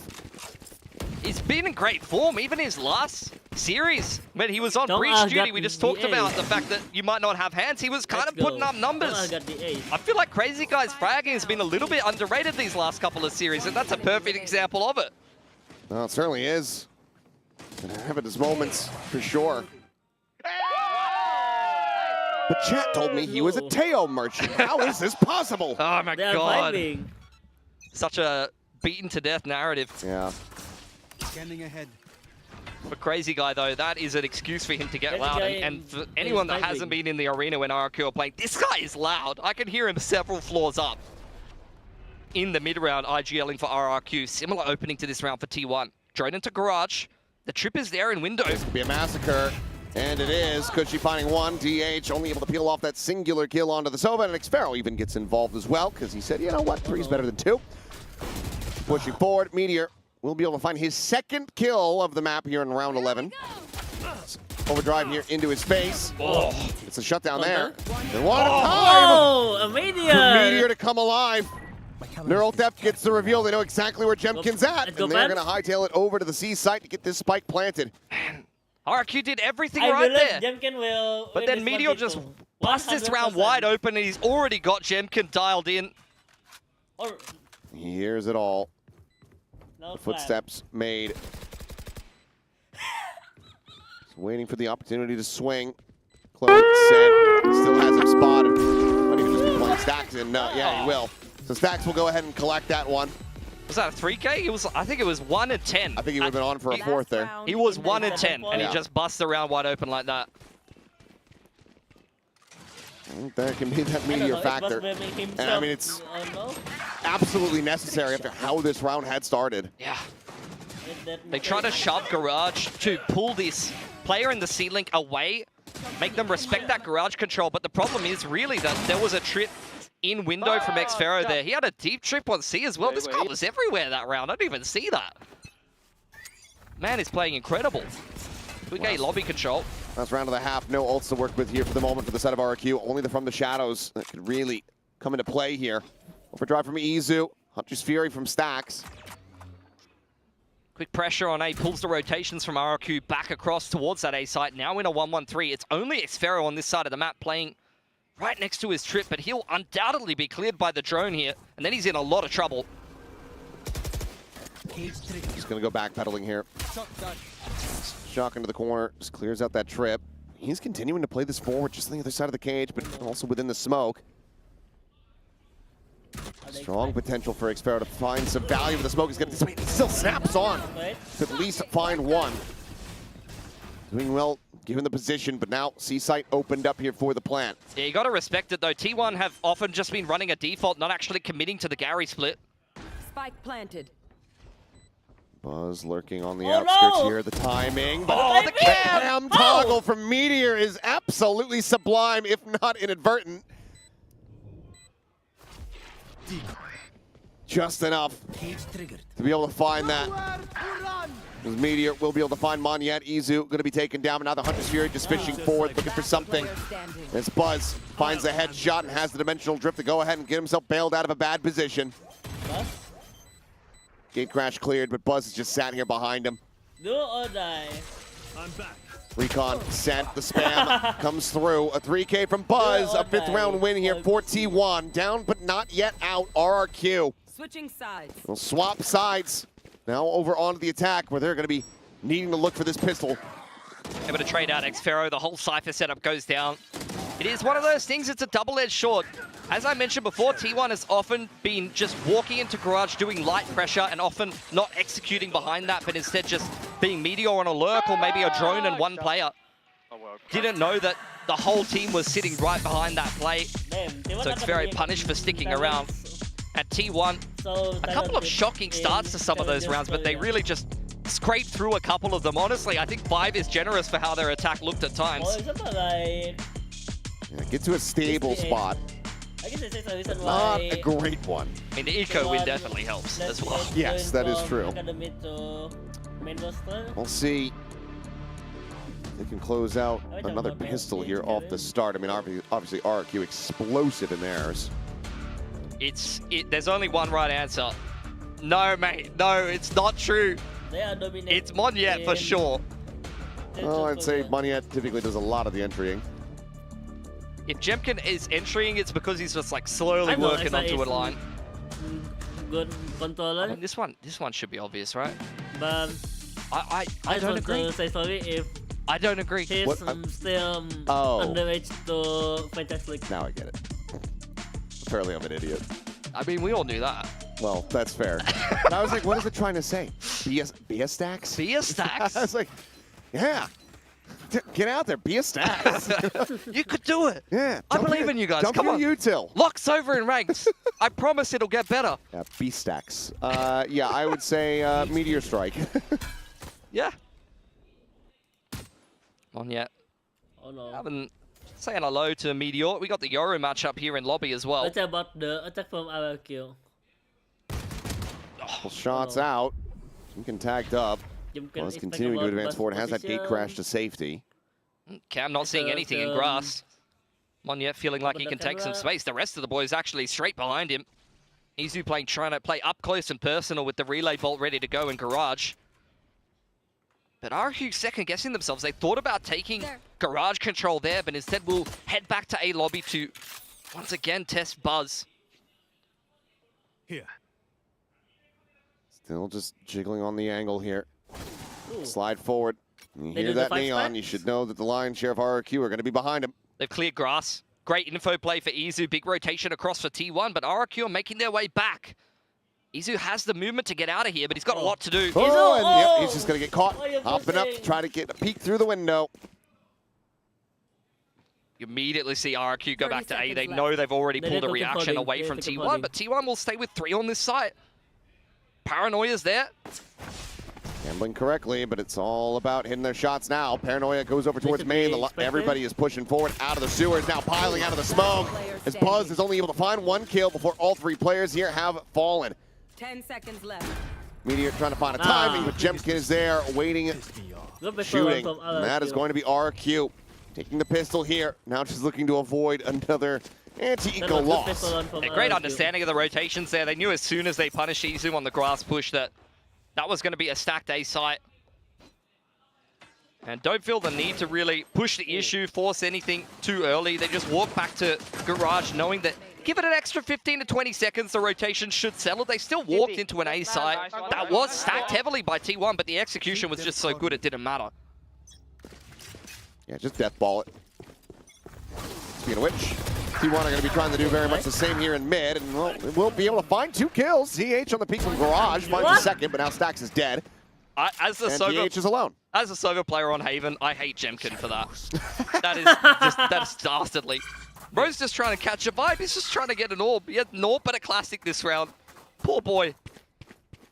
Well, DH has recovered the Phantom. Ping had come down, so RQ decently aware of where he could be. Obviously, at this point, limited angles of approach. But it looks like DH may just be holding on to his little prize here. Yeah. I mean, it's better to hold on to it here for sure, because if you die and then Jemkin's able to upgrade that, not that they would really probably know this, but the upgrade potential is better for RRQ than it is to kind of throw this away. Plus, you want to buy a rifle in the next round anyway, so just good play from DH. Who, for me, to be honest, this split has probably been T1's most consistent player, maybe even their best player. Certainly has been making an argument for it. And really, just coming into his own here on this team. He's not going to win you the game. He's not their win condition, but he's just so steady. Okay. He always gets his. He plays his roles well. Positionally very good. Has 2+ people to coach him how to play Omen. You got Carpe, Sylvan, and Autumn who can all tell you what he need to be doing.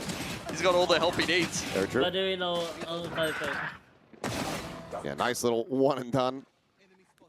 Enough to earn himself a quick little upgrade there. This time, not losing out on the early lead. Here's RRQ. Themselves nice and steady so far. Up by 4 is T1. He's trying to deny a bonus conversion. That's a lot of damage onto Xfero there in window off the rip. Puts him down to 59. Relay Bolt going to secure lobby control for T1. Both of the duelists over there. Buzz could gate crash over towards the C side of the map if they want to leave Izu on the info line, but Buzz will be the one to stick around. Oh no. Setting up on the gate crash for the exit. A couple players going to be spotted. I'll just go ahead and back away. In the meantime, RRQ starting to scale forward a little bit more aggressively.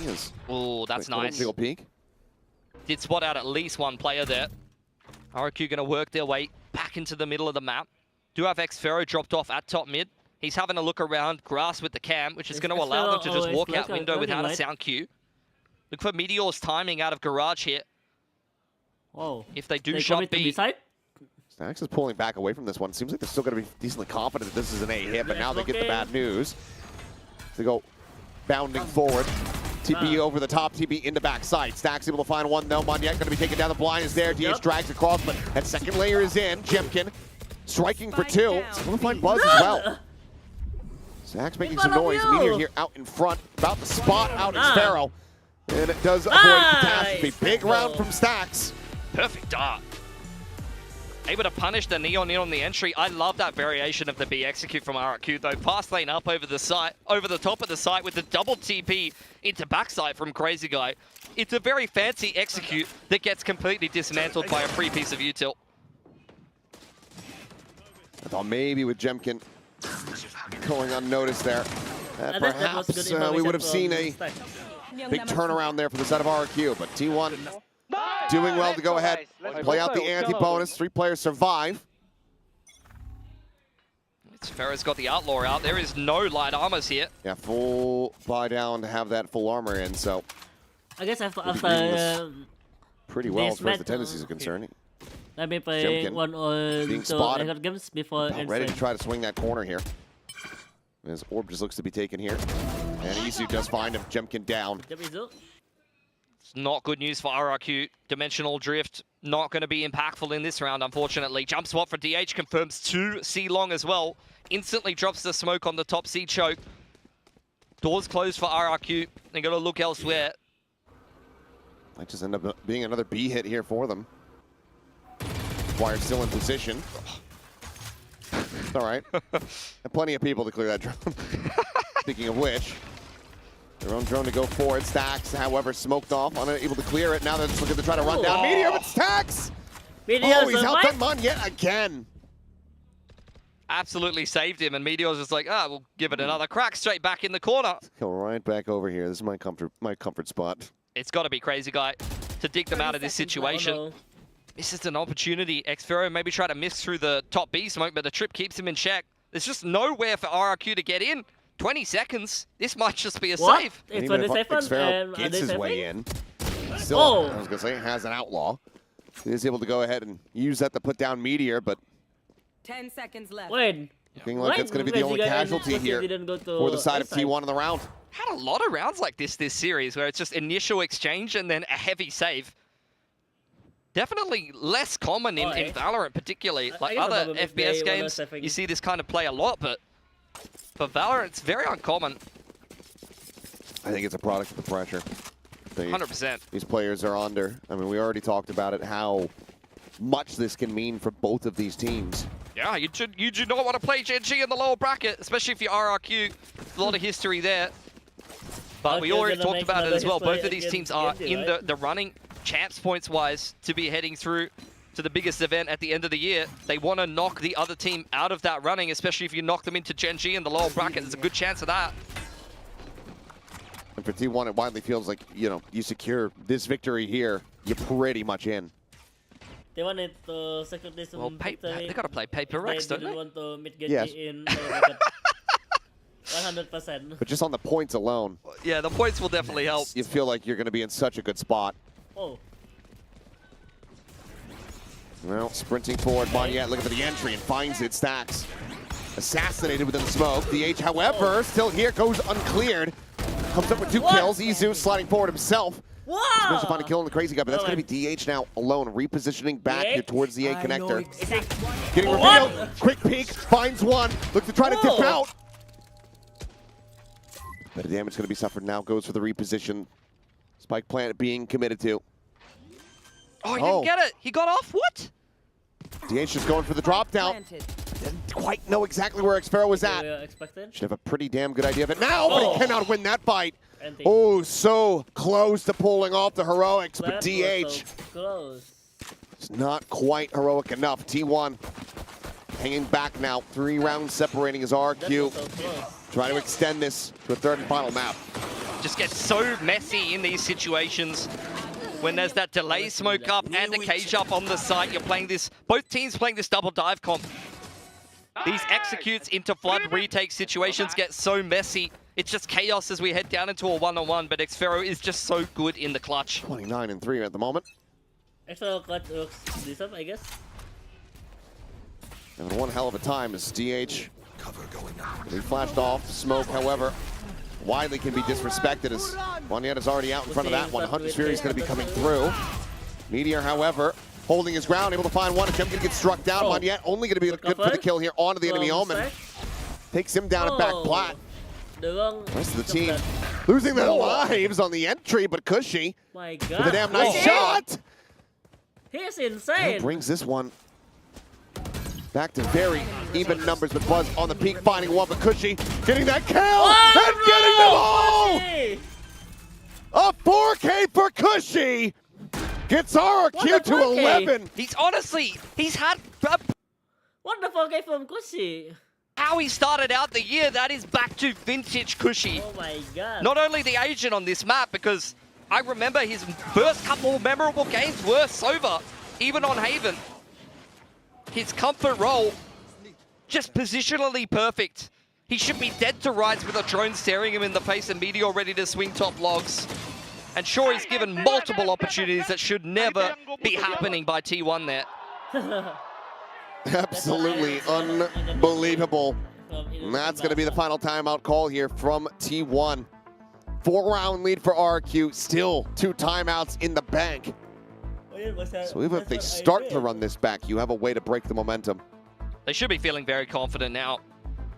That was a round that really wasn't going well for them. The backside hold between DH and Meteor. I mean, it's just such a recipe for success, especially for these Korean teams. I feel like you see this iconic combo, like holding backside together, like Munchkin and Foxy9 is the same for Gen G.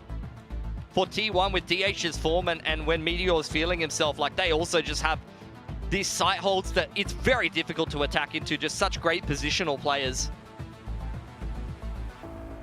But you can never count out Cushy in the clutch, man. It's an unbelievable performance to really change up the momentum in this game. That breaks T1's economy. We would have been looking at a 10-8 scoreline with T1 breaking RRQ's economy, and then it's a dead even game. Like, Cushy has absolutely saved them here. I think I think from Cushy is T1 good. now looking to try to pull off a thrifty DH. Not even sure what the hell hit him, but he's already down to 29. Just catching all kinds of strays. And maybe shock darts out because she doesn't have any of those available. Fake teleport. Clone going to spot out that it is a Cypher setup, and that fakes out the paranoia.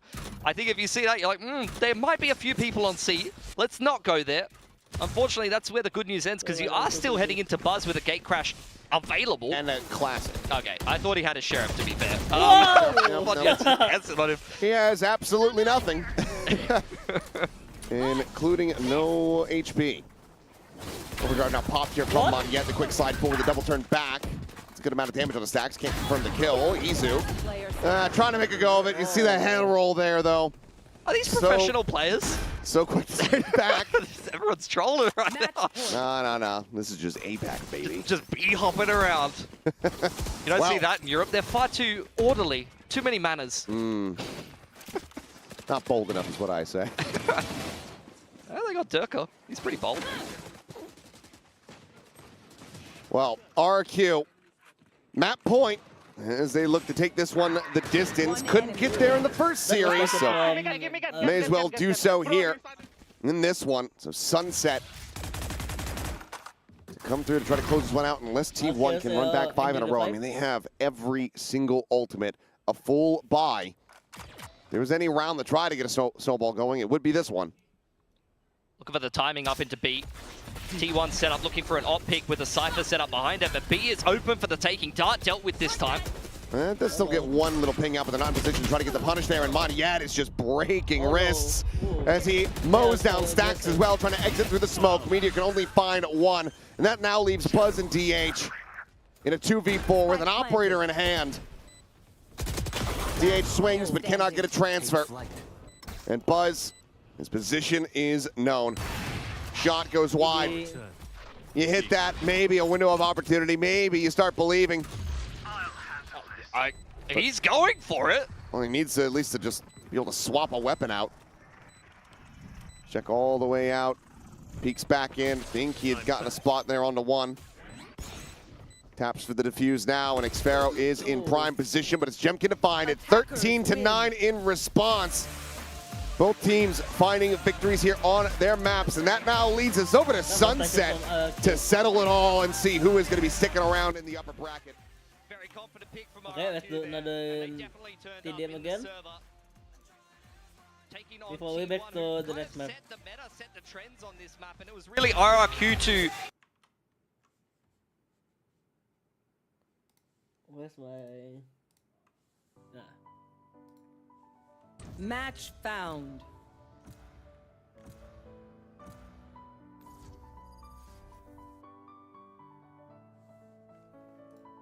Okay, another drift maps again.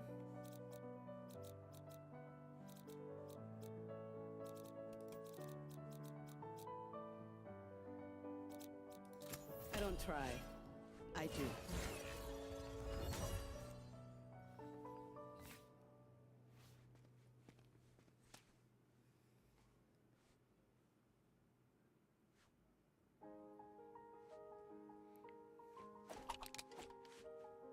What is love?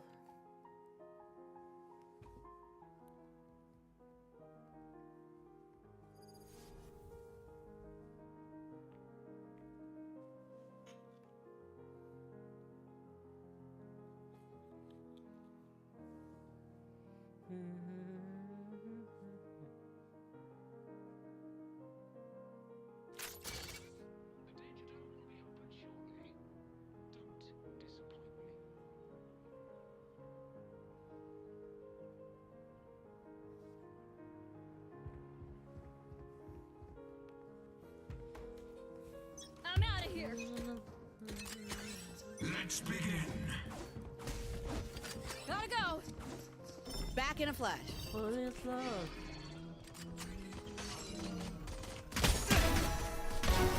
Yep. Later. Later. Cutting through. What is love? Back off. What? Where's number 4 from? Au revoir, frérot.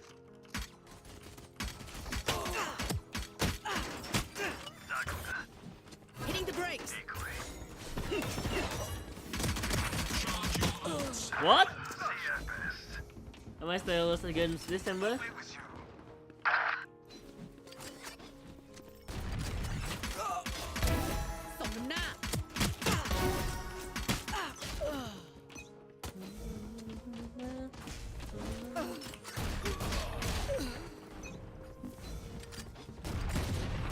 Be right back. New stage in attack.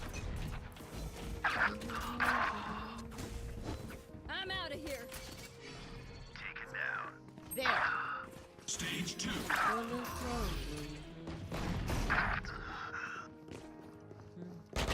Reloading. Need a minute.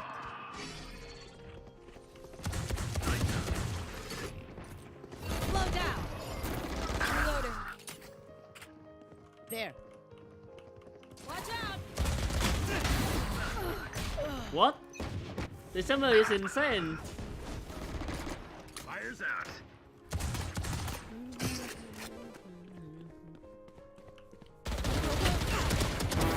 Next. Ultimate ult. What? What was that? What was that? Reloading. Don't miss me too much. Gotta go. That's 3. I'm out of here. What? Why am I missing this with Sheriff? New stage in attack. Reloading.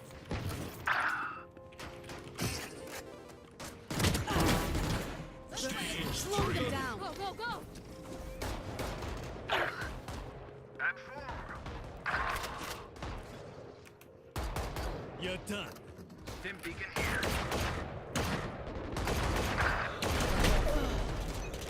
See?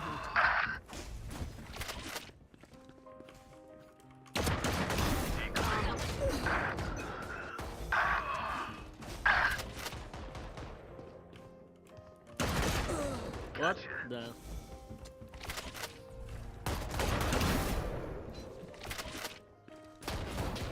Charge your bolts.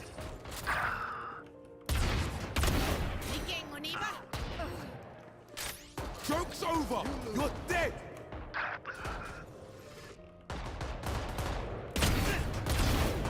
Four. Let's go. Back in a flash. There. I'm out of here. We're done. 10 seconds until stage change. We're back. Okay. Final stage. Ah.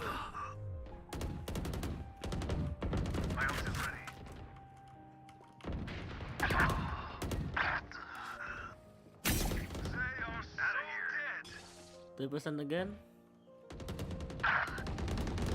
Sit still. My ult's ready. Oh, someone has been here. Yeah. Don't finish my ult. Line him up! I'm going in! Doing a thing. They explain about my position. Gotta go! There. There. Oh, this brimstone insane. You want to play? Let's play. I'm Slowing them down.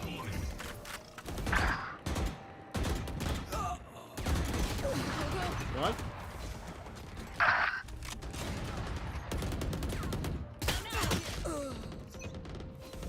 enemy down. Oh, to counter this chamber. Who's doing it all himself? Rampage.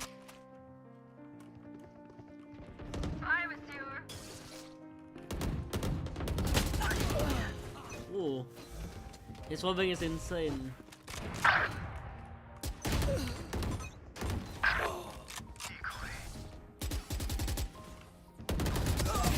Too slow. 15 kills to beacon down. The hunt begins. Not sure. Reloading. I'm out of Fires here. out. Hitting the brakes. What? Go, go, go!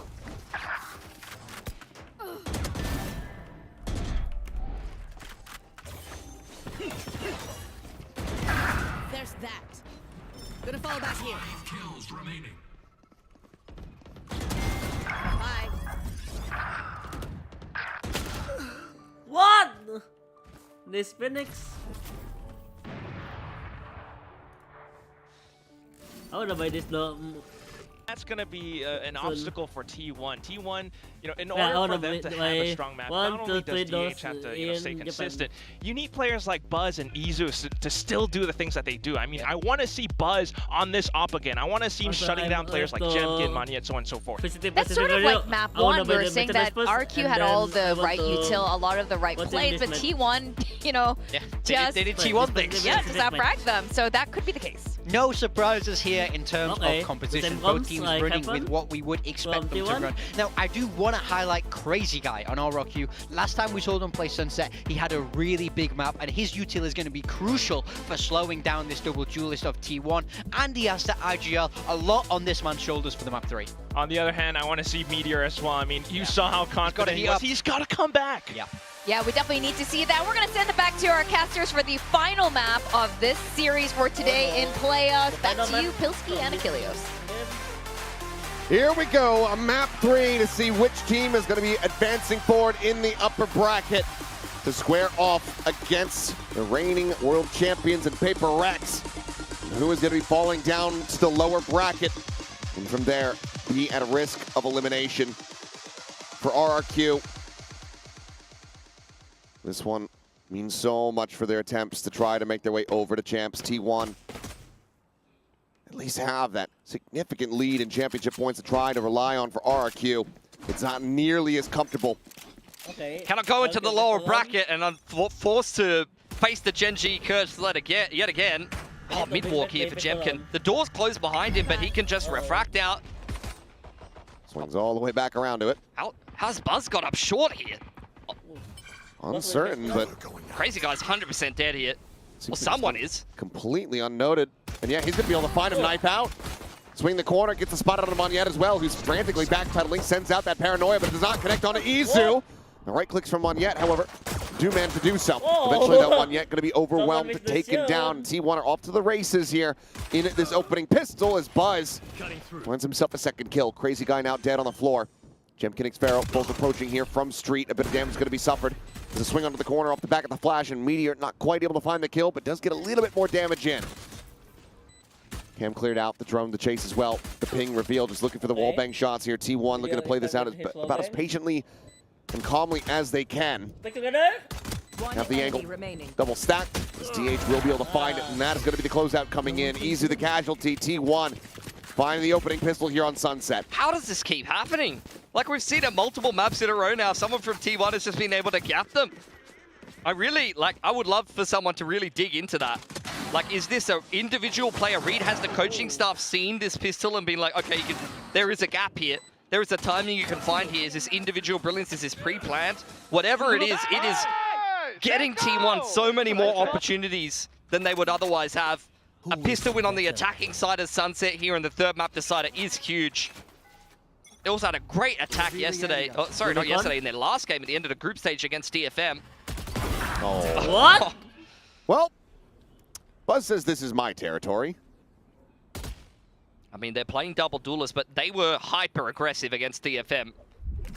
They were just hitting that A side of the map over and over again, beating it to death. This map gonna be T1 map, to be honest. And that was one of the things that was causing a little bit of concern for me for T1 coming into this. Granted, there's plenty more of this map that needs to be played out, obviously. We're just 1.5 rounds into this one, but the recent performances, you know, a win over DFM. They were able to shut down that kind of hot streak from DFM just a couple days ago in their last series, but prior to that, you know, Zeta Division, which was before they really found their spark.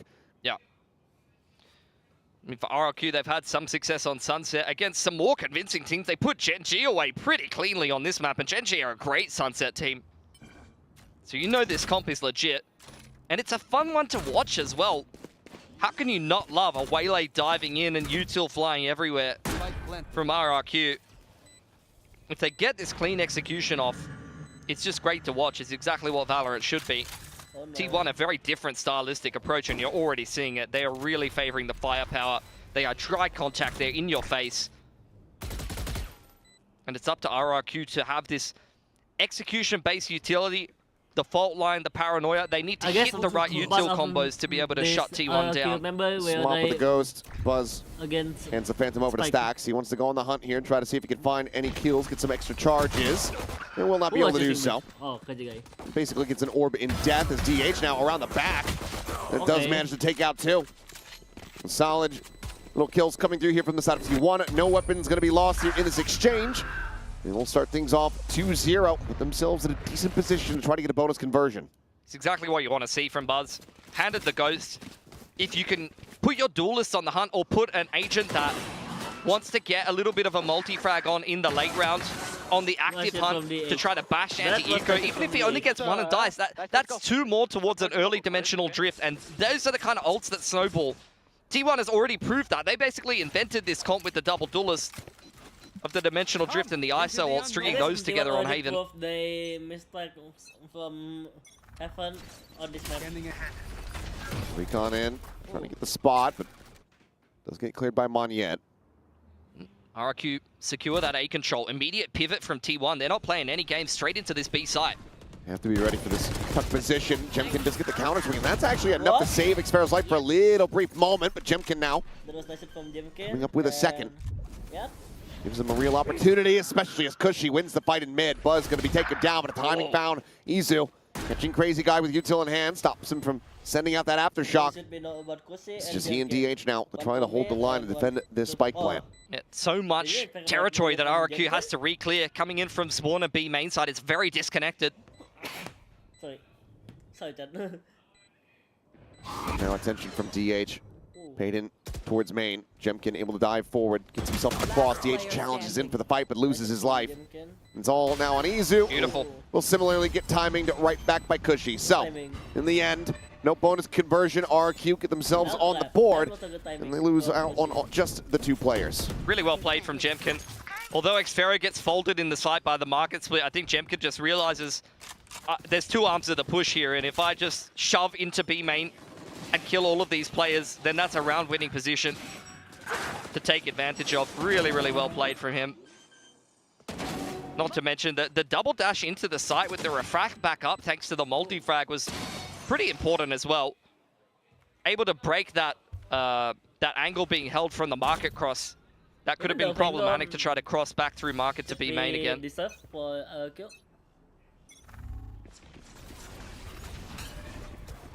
Into the buy. Oh no. Easy slowed up there by the fault line. Two players set up here in alley. Jiggle Peak spots out one. Now Moniette's position as well is just going to be cages across, and Moniette ends up getting blinded up here at backside, but still able to hold his own as Cushy finds Buzz. Izu dead. And DH cannot get a scrap. Just the one casualty. That is RRQ answering back in a big way, roaring the life here on Sunset as they tie it. It's such a different look. You see T1 run those exact kind of executes not that long ago against DFM and just absolutely fold them in the sight. I've never seen T1 just evaporate so quickly.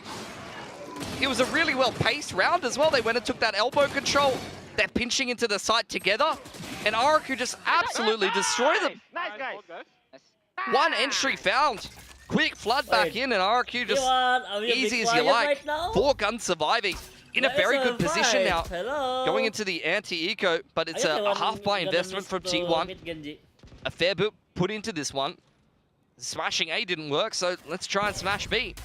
Still don't have any critical pivotal ultimates here as just spray control eventually found. Xfero gets the headshot on the Izu. Stack's going to be taken down. Chemkin finds himself a second before DH eventually gets a share of shot woven across. This is the way to block my...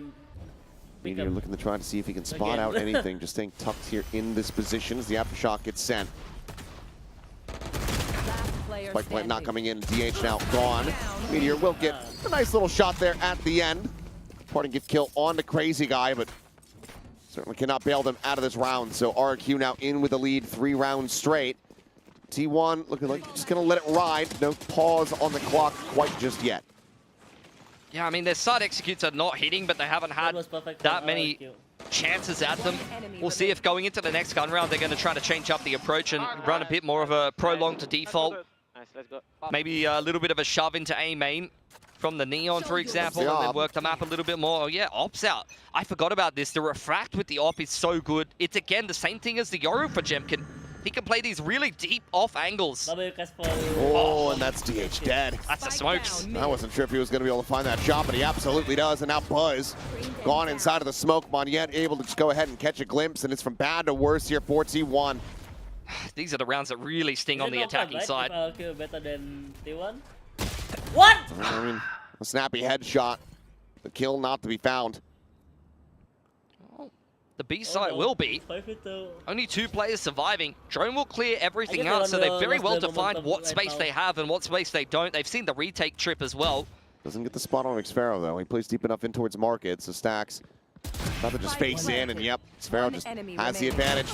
Wow. Jump spot in to the feet plant, and that's Jemkin hitting another nasty shot. RRQ now stretching that lead up by 2 and in flawless fashion. Really doesn't take anything special there.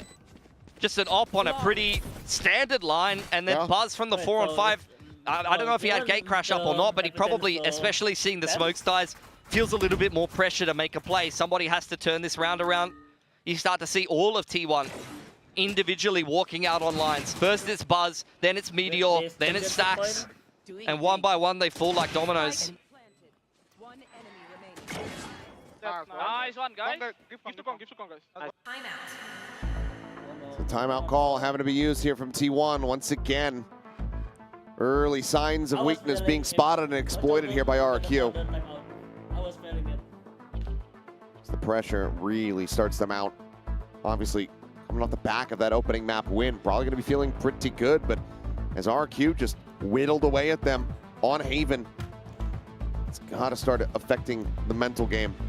The game gets really hard from here for T1. They've got to try to work their way back into this half. Not only does RRQ now have the ults to play with, they've got the op out, they've also got a very strong economy. These rounds have not been close, guys. They're not taking guns out of RRQ's hands. They're going to have money for days. So for T1, it's going to take gun round on gun round on gun round to work your way back into this attacking side of Sunset. And not only is the coach having some input there, you need to say, guys, switch on. We can't just be getting picked for free going through the map, but now we have to try to design a round that's going to find some success for us. It isn't the full investment here. Meteor's got a Phantom and some light armor, and we've got a couple of ults to play with. So this is a round that RRQ has to respect. It could be potentially dangerous. They're going to really fight for mid quite heavily here. The overdrive certainly could contribute. Oh my God, Jemkin. Jimkin was insane. Another Jiggle Peak shutdown. Monyet just relocates in towards Market, out safely. Just close the door and disengage. Buzz has all of elbow, you've got all of B main. But that doesn't do you any bloody good right now. All gonna be broken. At a minimum. Shock to top, mid to clear a trip, which is just non-existent right now. And T1 at least have a foothold in elbow, so they're gonna try to get into this A site. It'll be given to them. So that'll be something, but RRQ's retake's looking bloody scary. Nightfall, Rolling Thunder, Convergent Paths, if they even need to use any of that. I'll return. There's a flash on a recon in. Paranoia sent it cross. No one getting caught. Lion share the pressure here on Meteor's shoulders, given that he has that Phantom in hand. Does it look like they're going to Nightfall forward onto this one? I guess I would expect Spawn push as well. Meteor scaling forward here, and Street is able to get the jump onto one. Buzz at the same time, able to find two. Monyet and Crazy Guy both going to be taken down. Weapons now recovered, clear the Prowler. And this round might just end up getting away from RRQ. The swing out, trying to steady, and eventually does manage to do so, and Meteor goes crazy to get them the Thrifty. Oh my god. RRQ, I mean, I don't even know. It's a 5-on-4. Yeah, 4v5 Thrifty conversion. And you can't complete that retake. Slow-mo, please. It's a great opener from Jemkin, has to be said. But this is perfection from T1. Actually, this reminds me of a round that where RRQ on Ascent versus Team Secret on that big comeback, chucked into backside with Stingers. That's how you do it. You don't wait for the other team to come into you with the rifle advantage. You go and make a play somewhere. You get active with the Stingers. Credit to T1. Well, very well worked from them. DH. Not again, man. Please, we've learned our lesson. Smoke off the angle. Back in a flash. He's got the refractor ready. There you go. Dimensional drift. Dimensional drift coming through. He's trying to get up and over the top, but okay. Well, they will still confirm the presence here all the same. There's Buzz. Oh no. Sprinting forward, spots out Xpharaoh. Nothing else seen here on the site other than the trips. They're now cleared. Big ults on the retake here for RRQ. They need to use them effectively. And for Team 1, I want to see them disrupt again like they just did with the Stingers. A deep pullback here from Stacks, but no Hunter's Fury. So it looks like he's going to re-swing clear through mid in towards Market. As Paranoia going to be sent in, and Champion up and over the top. He's catching DH completely off guard. Oh no, Convergent pass out coming through. Meteor going to be good for the instant tap there onto one, but Izu with that overdrive pop is just mowing him down and zapping him to death. What the counter from Izu! Let's go! 3 kills for him to bail him out. We're tied up at 4-4. It's exactly what you want to be seeing from the Neon. Getting active with the overdrive. Finally, Izu returns his RRQ aggressive. trying to come heavily through Market there. Great movement from Jemkin to be able to open things back up. Some great utility. Not only the Rolling Thunder, but also the Convergent Pass connecting very heavily on the retake. But when you've got Izu running around on backside and taking this duel to trade his teammate very well as you try to make your way through Market, that makes all the difference. And these are the kind of rounds that start building up that momentum and really start swinging the mental state here from one side to the other. It's another gun round. It's just such a tense game. It's going to be a banger playoffs if this is the first round. Mid-control taken by D1. I mean, even the first series, sure, the first map, a blowout, but then we got a 16-14 overtime. Yeah. This is just day one, and as the teams get more desperate, more hungry for those victories, I'm expecting even better performances. Jemkin going to be noted. Izu, slides right in for the headshot. Xpharaoh will be able to trade it back, and Crazy Guy gets the trade up, but DH is able to go ahead and take down the enemy breach. Looks for a little bit more. Spike still in hand. Xpharaoh still lingering around backside. RRQ still has control of backside. He's got the defensive smoke to be able to play around. Buzz making a play into Market as the spike goes down. Looking to try to set up a crossfire here, and Monyet not looking to try to scale in that direction. TP to get tucked. Xpharaoh, getting spotted. DH fast enough to get that readjustment. You have DH. You have Smoke going to be set up. Paranoia going to be sent out, and they are just not quite looking for him. He finds himself a third before getting taken down by Monyet, who now has to play this out in a 1v2. Spotted, finding him. Buzz gone, looking to just try to hold this one up to half. Stacks counting, and plays it to perfection. Closes out the round, but it's another narrow margin. LFG. Great on the entry there for Izu. This is exactly what he did against DFM. This has been one of his better Neon maps for sure. Able to punish Jemkin, deny the Omen TP, and wrestle control of the back of the site for at least a moment. RRQ did tuck in there, but that's where you're putting DH in a post plant. Tucking himself in. He's been so good in these XVXs. Like, I think about how clutch Stax and Meteor are, but DH is amazing as well. We get a timeout for RRQ here. Credit again to T1. Post that timeout, they really started to get rolling on the attacking side of rounds, and it wasn't even... I wouldn't even say it was necessarily a macro adjustment, really. They converted that 4-on-5 from elbow with a really nice on-the-fly play. And then they just kept smashing market to B, even when it didn't work. There's market to B, market to B. It's the most T1 thing ever on attack. Just do the same thing over and over again. It just feels like they've just, I don't know, something's clicked and they're like, oh yeah, we're supposed to, we're shooting them in the face. That's, yeah. Like, Forgot about that. I think it's something that's kind of underrated, to be honest. I think a lot of, like, I think the layman often watches these games and is like, oh, that play didn't work. We went the A side, it didn't work. Let's go B this time. It's like, no, sometimes you go A and something goes wrong and you're like, okay, it wasn't because the strat was bad. We just run it again. Yeah. Just do it again, make that small adjustment, and it will work this time. And credit to T1. I mean, they've been shut down on that market play, but this time they make it work beautifully. Up to RRQ now, though, to make some adjustments. They're only on the half bite. Yeah, basically first time that they're going to find themselves in a wonky state here economically. But Monyet, quick peek, and that's going to be Buzz shut down. Sphero and Jemkin in the back of the side again. Smoke dissipating, Jemkin looking for that hit, sends out the saturate, and they're going to be backpedaling into it, he's going to wind up. Now it just refracts out the safety. Still here backside. So crazy. Shuck sent the try to delay the cam. Not quite getting cleared out. DH dead. Jemkin finding himself a second. They just cannot get these kills to come through. Meteor doing his damnedest. Comes up with a third, but it's now all on Stax, and both players have full HP. And somehow, some way, RRQ, they are able to convert this effective thrifty round to tie us up at 5-5. Yeah, great timeout. You notice that Buzz gets isolated over on that A side of the map. He's been on the aggressive lurk on the Yoru multiple rounds in a row. I don't know if that's something that Ewok and Warbirds pointed out, did see. I think there was a Haunt actually as well from short there to set up Monyet for the peek out elbow. He's found that timing perfectly. That's a great read post timeout, which puts RRQ at an advantage. They're able to convert, even with the weaker weaponry. Well, as the pendulum swings, it's now T1 who are looking to pull off a thrifty themselves. Oh, hold on. Yeah. Sometimes it's awesome, sometimes it's terrible. That is just the duality of the play. As well, Meteor's trying his luck. He's collected the Bulldog. Yeah, that's probably what he's looking for. And now he's re-peeking the opposite side. Okay, it was actually Monyet who finds that kill. As Stax just able to find the one. So RRQ 6-5 now. 6-5. And could go 7-5. They can get through one more buy round of T1. It's, again, the most T1 thing ever. Like someone just trying to shove top mid, and it's like, let's try that again. Let's do it again. The triangle goes in the circle hole, and the square hole, and the triangle hole. Yeah. Let's grab it again.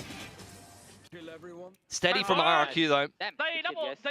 Chance to split the difference now at the end of the half here. It's been bloody back and forth. Oh, well, here's a curveball. Opts out for Xfero on B solo, and he's got all of his trips in mid. Buzz denied entry into A main. They've just got so much map control, RRQ. They've got all of A, they've got double trips on mid, and an op in the back of the site that you're not expecting. And what did T1 do? Let's go market to B again. Let's run it back. Yep, break of the door. Gate crash just in front of main. Sphero dancing his way back over towards Boba. As the trip gets cleared. Oh no. Narrow window to try to watch here. So far, he's playing that out quietly. He's playing it out patiently. So there's the jump up. Oh, it's going to be a leg shot. Izu actually slides in, manages to find Jemkin, but the counter spray from Monyet does manage to take him down immediately at the same time. Over on Cushy, as we're just going to go blow for blow. Now it's going to be a rolling thunder crashing across the site. After Shock sent in the try to delay. Stax avoiding the damage. Buzz here behind the box, but DH out from main. Is just delivering a world of pain. Swing in an Xfero. Finds the first. I get Xfero always. Like Tags one with the cam. Here. Yeah, from that box.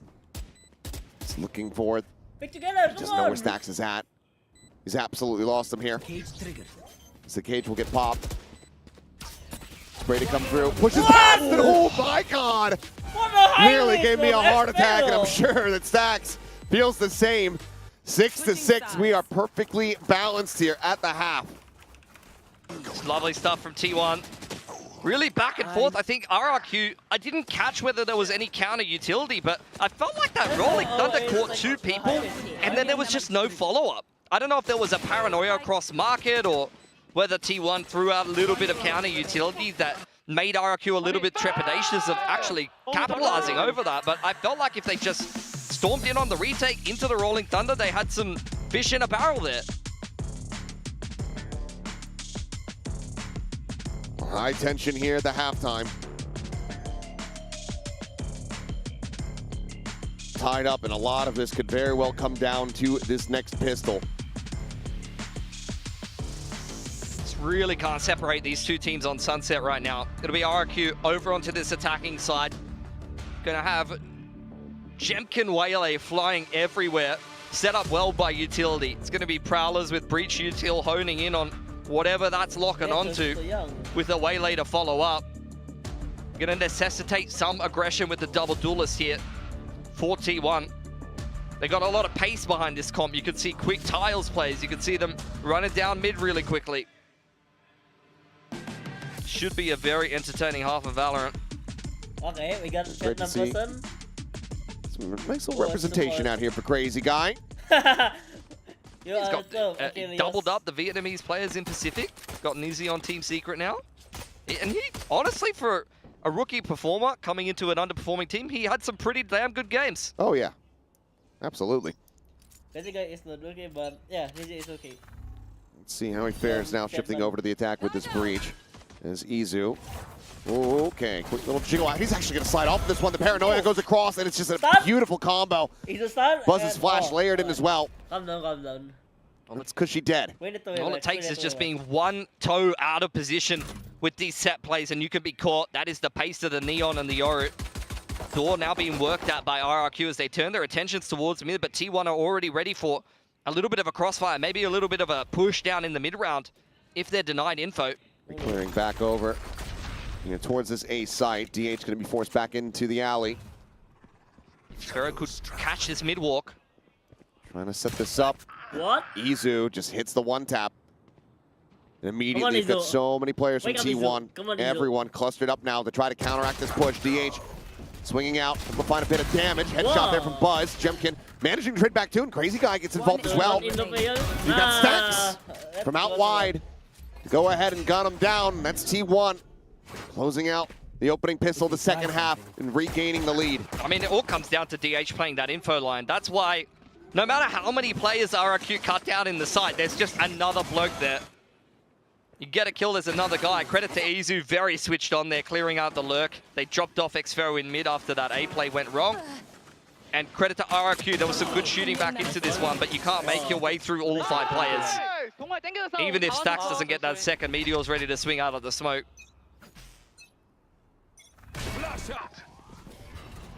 Heavy contest here as Izu going to get spotted out, has to backpedal. Even then, Classics through the box, not really going to be able to find too much damage, but plays it safely.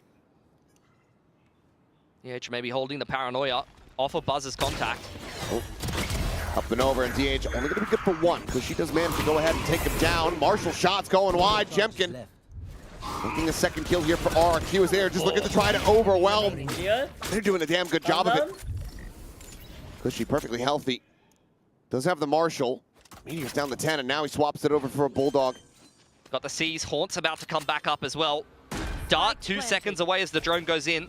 It's a safe plant. Drone getting the spot. Still double shocks available, and that lands right at his feet. Oh, perfectly placed from Stacks. And well played from Meteor. Gets himself 3 here in the round. Still going to be a good amount of damage dealt here from the side of RRQ, but T1, they do get up to 8. Yeah, perfect util to minimize the risk of the clutch. That was getting a little bit dicey. Thought we were on for another eco win, which, to be fair, at the caliber of these 2 teams has been unbelievable, the amount of classic wins we've had today. This should not be happening. Yeah, buy the bundles, goddamn. They're hitting different. Seen a lot this stage in general. Even DRX, I remember them winning multiple ecos. It's getting a bit out of hand. Not only do we have some shooters, even classics have hands in this region, but I mean, maybe it says a little bit about the way we're anti-ecoing as well. There they are. Okay.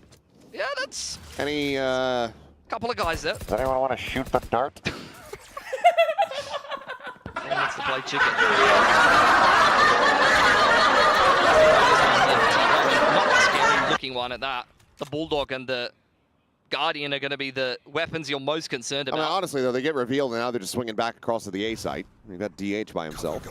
Yeah, I mean, well established that the Omen will be playing this exact position over on elbow. And you've seen them work their way into tiles so that the breach can have an angle to get a good fault line off. Multiple times now. Crazy guy in middle, fault lines up. Let's see if that is what they're going to go for or not. You can see T1 is ready to pounce on that. Cam gets cleared in market. Prowler confirms that at least the Omen is still there. Oh no. I mean, all these footsteps being heard. Paranoia right now about the crash across on to 4. The relay bolt is there as well. DH It's winnable. is dipping out the If fast lane to cover the exit here from Izu. Flipping, it's winnable for They get one, they get out. T1. Sliding back around the corners now. The slow push out of the smoke just has him dead to rights. Wow. Sparrow can only find one. Moneyette, Cushy to try to fight their way back into this one, a 2v3. The tap, but no commitment and no chance in hell. A 3K from Izu, a monstrous round from T1. They convert the bonus. Now they find themselves up by 3. That is perfection from DH. On that info line, yet again, it's the pistol all over again. As RRQ, you continue to try to shove into A main and you eat a relay bolt and a paranoia again. And the counter utility is too slow. And from that point, they try to force their way out elbow and up short, and they're running through 2 smokes. With the rest of T1 already flooding into position. RRQ just, they can't deal with this A info line. They didn't want to make me Should I do it again? Yeah, why not? It's funny. Attention passengers. We would like to request that you shoot the dart, please. Oh, no, we're walking into mid. We're walking into mid as well. I mean, I feel like RRQ are falling apart at the seams a little bit. Not gonna lie, it's going bad to worse. That it is. The thing is, like, I was talking about it before. They have a Fade Breach comp. They have this execution-based utility. If you get a really good read and you get a good couple of util combos off, you're off to the races. Unfortunately, the reality is T1 has had the better timings and the better util this half. And right now, the better lurks as well. 3K from Buzz, Dimensional Drift online going into the next. Team 1 find themselves at double digits. The paranoia and the relay bolt has hit every time. Every single time. It's the things that you drill in practice over and over and over again. When you take A main, you're going to run into this situation every single time. We see the Omen there. It's either the Omen solo, he falls away to sight, or they have a trap. If they're playing a trap, you need to be better about the counter utility and what your protocols and reactions are to seeing that utility come out. You cannot be losing a player to that every time because it's very common. If you're one of the better teams in Pacific, you're one of the better teams in the world, and a team that has won Pacific, has been to these international tournaments, you need better execution than RRQ is showing right now. Okay. Final timeout call from RRQ. A last-ditch effort, potentially a Hail Mary. Sent to try to turn the tides of this map that is very steadily getting away from them. And we've seen the rally back, but we've also seen the crumble from RRQ as of late, allowing for Team Secret to get their way back into that opening map of the set. And the recovery to be able to absolutely rinse them in the next 2. We need to see that one, that latter half of RRQ. They want to make a recovery here. They're just a fickle team. Like, I was hoping that they would have broken that curse and broken the pressure issue after the Pacific win, but it's just continued to plague them at times. Convergent paths, one away. Nightfall for now. Only ultimate available here to the side of RRQ. Izu getting absolutely shredded here. This gets taken down to 8 HP, but they're continuing to fight here over main, and Buzz Oh, he's just torn them all apart. He goes back in for more.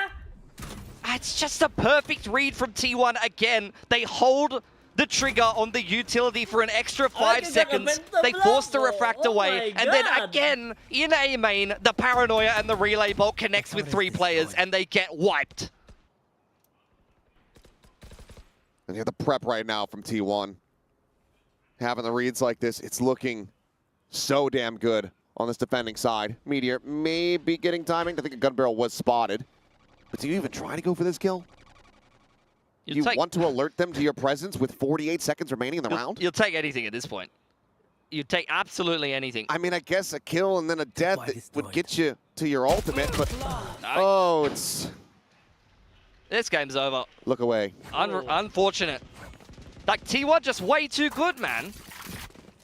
100%. Like, the reads, the prep that they had for bind, post-timeout, they've had the perfect answers every single bloody time. Respect. And to just counteract it on your opponent's timeout, their final timeout call. Yeah.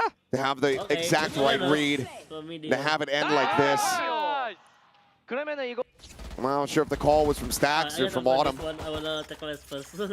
After this match. Maybe just the A main looks weak. Okay. Crunch them. Thank you, Expello. Love that horn. Up onto the little clothesline there. Lazy Susan. RRQ into B main now. Trying to pick up the pace a little bit into Meteor's side there, into his domain, but inside of the side. Oh, he's actually able to create some magic there. Strafing across with the Singer in hand, able to break the aim.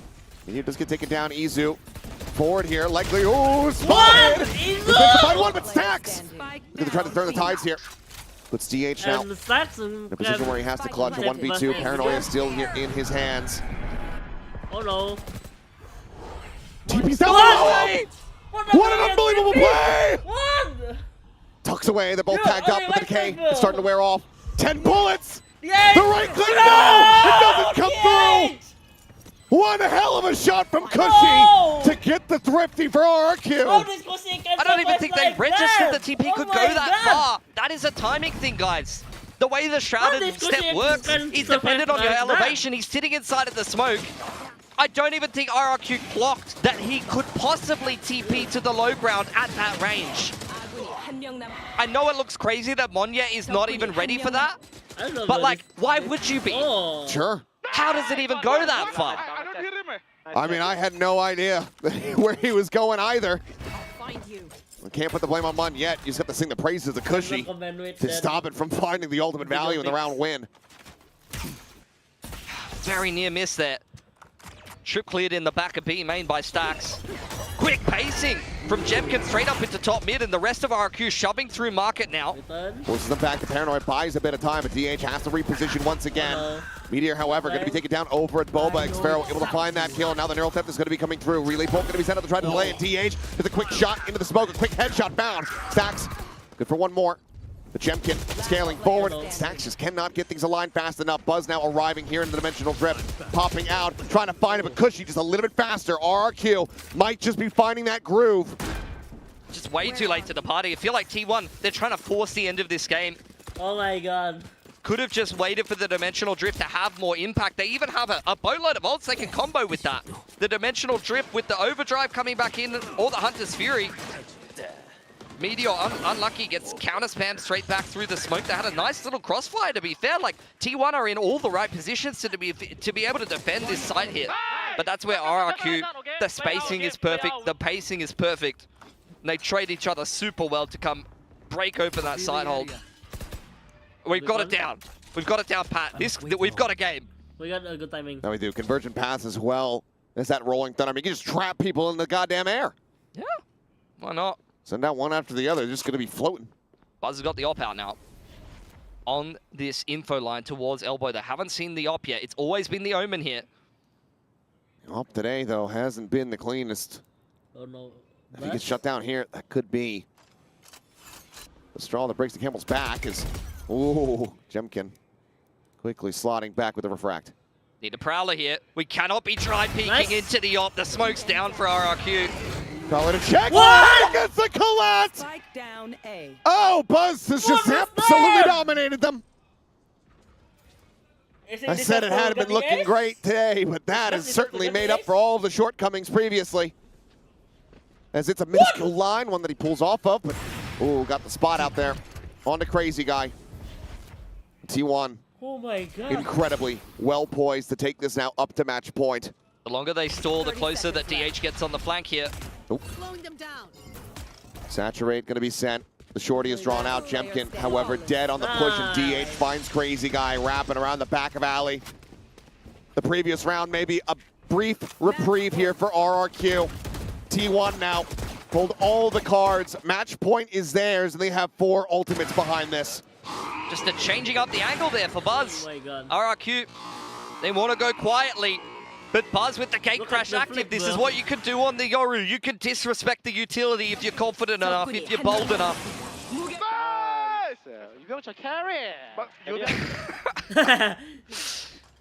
Oh man. Well, T1 on the verge of this upper bracket. Stax now has the upper hand, something that you never really see. Izu rushing forward, dead. Great little tuck-back trap set up here from the side of RRQ. Hunter's Fury crashing across. Stax desperately hunting for something, but cannot find a damn thing. There's plenty of damage out. He does manage to get a shot in onto X-Sparrow. Despite the early kill, that does bring us now into a 3v3. The neural step now starting to go through. Oh, it's a double shock! A collab in the previous round into that from Stax. The TP to the top of the box, the death stick of forking them. They are done. T1. These last few rounds absolutely demolish RRQ. They will stick around here in the upper bracket and advance forward to play against VIVARRQ. Gonna have another crack against VIVARRQ after their last outing. Did not go so hot. T1 is back. For T1 though, that's gotta be a feel-good moment. Knocking RRQ into the lower bracket. Getting a little closer to Champions Paris, not only by just moving on through the upper bracket, but also eliminating one of their competitors. Now teed up in the lower bracket is RRQ versus Genji. Both two teams very high on the championship points, and one of them will be knocked out early. Genji. Let's go! And what a fated match that will be. The pressure higher than it's really ever been for either of those teams. But this also means that we get a matchup between our 2 Masters winners this year. Yep. Wow! To see who's going to be advancing forward even further. Who will be falling down into that lower bracket. But for T1, a big victory. A sigh of relief, and for RRQ, it's back on the grind set. We're going to go ahead and set it down to Jen Lee, though, on the stage, who's going to be standing by with the winner's interview. And it is T1 claiming tonight's victory. Congratulations, Sky DH. I'm going to need you over here. Okay. So thank you so much, everybody. 네, T1의 DH 선수 만나보겠습니다. 승리 축하드립니다. 감사합니다. See you guys to the next live stream. Bye-bye. GG's DH 2-1 against RRQ. A nice win to start the playoffs with for T1.